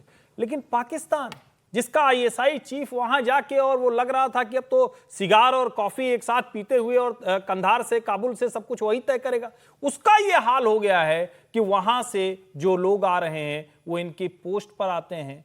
सर सूख गई होगी अब तो पैंट आपकी नजर हमेशा रहती है, हमेशा याद आती है, तालिबान वाले पैंट उठा के ले जाते हैं पाकिस्तानियों की पैंट, गीली पैंट उठा के ले जाते हैं। उसका सबसे बड़ा कारण ये भी है, अगर देखा जाए तो जितने भी अफगान जो 3 जनरेशन से वहां रह रहे थे, उनको सिर्फ इसलिए वहां से भगाया और कहा कि तुम अफगानिस्तान चले जाओ कि तुम हमारे लिए, उनके लिए जासूसी करते हो, यानी अफगानिस्तान के लोगों के लिए। भाई लाखों अफगानी इन्होंने भगा दिए। और यही नहीं, 3 जनरेशन के लोगों को, अभी भी बच्चों को वो वहां से भगा रहे हैं, जो वहां रह के बस के और बेइज्जत करके बात। ये जो सबसे स्वाभिमानी अफगानिस्तान का जो भी व्यक्ति है, वो इस चीज को कंडेम करता है, और इसी का खामियाजा जो आप देख रहे हैं, ये इतनी सारी कहानियां बन रही हैं, वो सिर्फ यही कारण है कि इन्होंने प्रश्रय दिया और फिर अब वापस कर रहे हैं। सर, प्रोफेसर साहब, आपने इंटरनेशनल अफेयर्स जिंदगी भर पढ़ा, आज क्रिकेट की बात करूंगा मैं आपसे। अब एक ऐसी खबर मुझे मिली, क्रिकेट वाली खबर लगा दी है। सर, मैंने पहली बार खबर पढ़ी, मुझे यकीन नहीं हुआ। मैंने अपनी टीम से कहा इसको क्रॉस चेक करो, ये खबर सच है कि नहीं है। तो फिर उसके बाद उसको वेरीफाई किया गया, हमें पाकिस्तान के टीवी चैनल की क्लिप मिली जो कह रहा है कि ये खबर सही है, और मेरे लिए ये अनबिलीवेबल खबर है, अविश्वसनीय। ये बिल्कुल सही खबर है भाई। आप सुनिएगा, तो आप सुनेंगे तो बस सुनते ही रह जाएंगे। T20 वर्ल्ड कप से पाकिस्तान की क्रिकेट टीम बाहर हो गई। 50 लाख का जुर्माना लगा है। टीम बाहर हो जाने के बाद आप क्या करते हो? अरे डांटोगे, फटकारोगे, इसको ड्रॉप करो, कप्तान हटाओ, कोच हटाओ, मैनेजमेंट बदल दो, यही करोगे ना। अपनी टीम पे फाइन लगा दिया। पाकिस्तान ने वर्ल्ड कप से टीम बाहर होने पर जुर्माना लगाया। कितना? मैं फिर कह रहा हूं, मैं शायद अभी भी नहीं मान पा रहा इसका। नहीं, एकदम सही खबर। 50 लाख रुपए पर प्लेयर, हर खिलाड़ी पे इतना देते अब उसके पास है कि नहीं, ये नहीं पता। वही मैं कह रहा हूं, इतना देते हैं कि नहीं देते हैं। अब आप, मैंने इसको वेरीफाई करवाया और हमें पाकिस्तान के टीवी चैनल पर चलती खबर मिली है। देखिए आप, इंडिया वाले मैच के बाद से ही जब वहां पे बड़ी मायूसी करने का, उसके बाद ही फैसला कर लिया गया था कि 50-50 लाख रुपए जुर्माना आयद किया जाएगा। लेकिन क्या फरहान साहबजादा फरहान पे भी होगा जिसने 383 रन बनाए, उस्मान तारिक पे भी होगा जिसने 10 विकेटें ली हैं, नसीम शाह पे भी होगा जिसने एक ही मैच खेला है, फखर जमान पे भी होगा जिसने सिर्फ 2 मैच खेले और दोनों शानदार खेले। और फिर सबसे बड़ी बात ये कि क्या इन प्लेयरों के सेंट्रल कॉन्ट्रैक्ट में लिखा है कि परफॉर्मेंस बेस पे आपको पैसे मिल रहे हैं, ये आपको मंथली इनकम मिलती है, आईसीसी की अमाउंट में से शेयर मिलता है, तो क्या आपको फाइन भी होगा? अगर ये सेंट्रल कॉन्ट्रैक्ट में नहीं लिखा तो प्लेयर्स के पास लीगल रास्ता होगा। अब ये जनरल नियाज़ से भी कहेंगे कि तुम जो है नहीं, लेकिन अपने घर बेच के पाकिस्तान को दे दो, तुमने सरेंडर क्यों किया था? सौरभ जी आज बड़ा निराशा हुई। खबर से नहीं, खबर सही थी, प्रत्याशित है। एक तो वो ट्रॉफी चोर ने किया होगा, वो उसी ने किया, मोहसिन नकवी ने किया। क्योंकि अगर असीम मुनीर करता तब तो इनको डूरन लाइन वाले बॉर्डर पे भेजता। भाई वो 50 लाख का जुर्माना क्यों लगाता? वो इनको डूरन लाइन वाले बॉर्डर पे भेज देता कि पाकिस्तान की पूरी टीम वहां जाएगी। लेकिन ये बेचारे, आज हमको बड़ा आश्चर्य हो रहा है कि इतना पिटते पिटते वहां के कमेंटेटर सीरियस हो गए। पाकिस्तानी टीवी पे हमने सीरियस डिबेट कब देखी? वो सीरियस हो रहे हैं कि लीगल कॉन्ट्रैक्ट होगा, नहीं होगा तो उसके खिलाफ जा सकते हैं। अरे भाई ये बात करो ना कि गधे की तरह पिटाए हैं, यहां से पिटा के गए। जो भी किया हो भाई, प्लेयर पे फाइन, मैच हारने का फाइन कैसे लगा सकते हो आप? ये बात आगे भी बढ़ सकती है ना, बढ़नी चाहिए ना कि भाई अब जैसे मान लीजिए फिर से कोई ऑपरेशन हो जाए पाकिस्तान के खिलाफ या लड़ाई हो जाए, पाकिस्तान हार जाए तो मुनीर साहब पर जुर्माना रखेंगे। अच्छा तो वहां पे मुनीर पर जुर्माना लगना चाहिए। रक्षा मंत्री पर जुर्माना लगना, देश निकाला कर दिया जाता है, कू होते तो रियाद, दुबई। अच्छा भाई इनकी क्या गलती है? पहले बात तो ये बताओ। पहले तो ये हार गए, अब ये सीरियस बात कि हार गए तो टीम में भी मैच में कुछ भी हो सकता है। दूसरा भाई ये तो अच्छा खासा जा ही नहीं रहे थे खेलने, वही तो तुमने जबरदस्ती भेजा है। ठीक बात है, वो तो कह ही रहे थे कि हम लोग बाइकआउट ही करके रखते हैं। तो नाराज हुए थे, उसमें तो नाराज हुए थे, भेजा क्यों इसको? ये है नहीं विचित्र बात? ये बहुत ही विचित्र बात है, दुनिया के किसी देश में ऐसा नहीं होता है। नहीं सर, पैसे है नहीं, आप लोग 50-50 लाख मिल जाएंगे, कुछ आ जाएंगे आप लोग। एक तो खिलाड़ियों को, आपने खिलाड़ियों को इतना दिया है, जो आपका कॉन्ट्रैक्ट है पाकिस्तान क्रिकेट बोर्ड का, उस पाकिस्तानी वही करेंगे, वो कॉन्ट्रैक्ट मनी का पैसा काटेंगे और जो पैसा देते हैं उसमें से काट लेंगे पैसा। हाँ वो तो ठीक है, लेकिन देने के लिए पैसा है नहीं। अब आप भी उस पर लॉजिक पर आ गए, कैसे कटे? ये गलत पॉइंट ऑफ ऑर्डर। पाकिस्तान में लॉजिक पॉइंट ऑफ ऑर्डर है, ये लॉजिकल बात है। आज समय इतना ही था। बहुत शुक्रिया अजीत जी, अमिताभ जी, बहुत धन्यवाद। याद आया कि पाकिस्तान में भी होली चल रही है, इसका मतलब कुछ भी हो रहा है। विजय जी, हर्षवर्धन जी, बहुत धन्यवाद, बहुत शुक्रिया। कल मिलते हैं फिर 1 बजे कहानी कुर्सी की में। आगे देखिए आप, क्या ईरान के संपूर्ण सर्वनाश तक ट्रंप की जंग जारी रहेगी? आखिर कब तक चलेगा मिडिल ईस्ट में महायुद्ध? ईरान के पास कितने दिन लड़ने की ताकत है? राजधर्म में पूरी डिटेल दोपहर 3 बजे।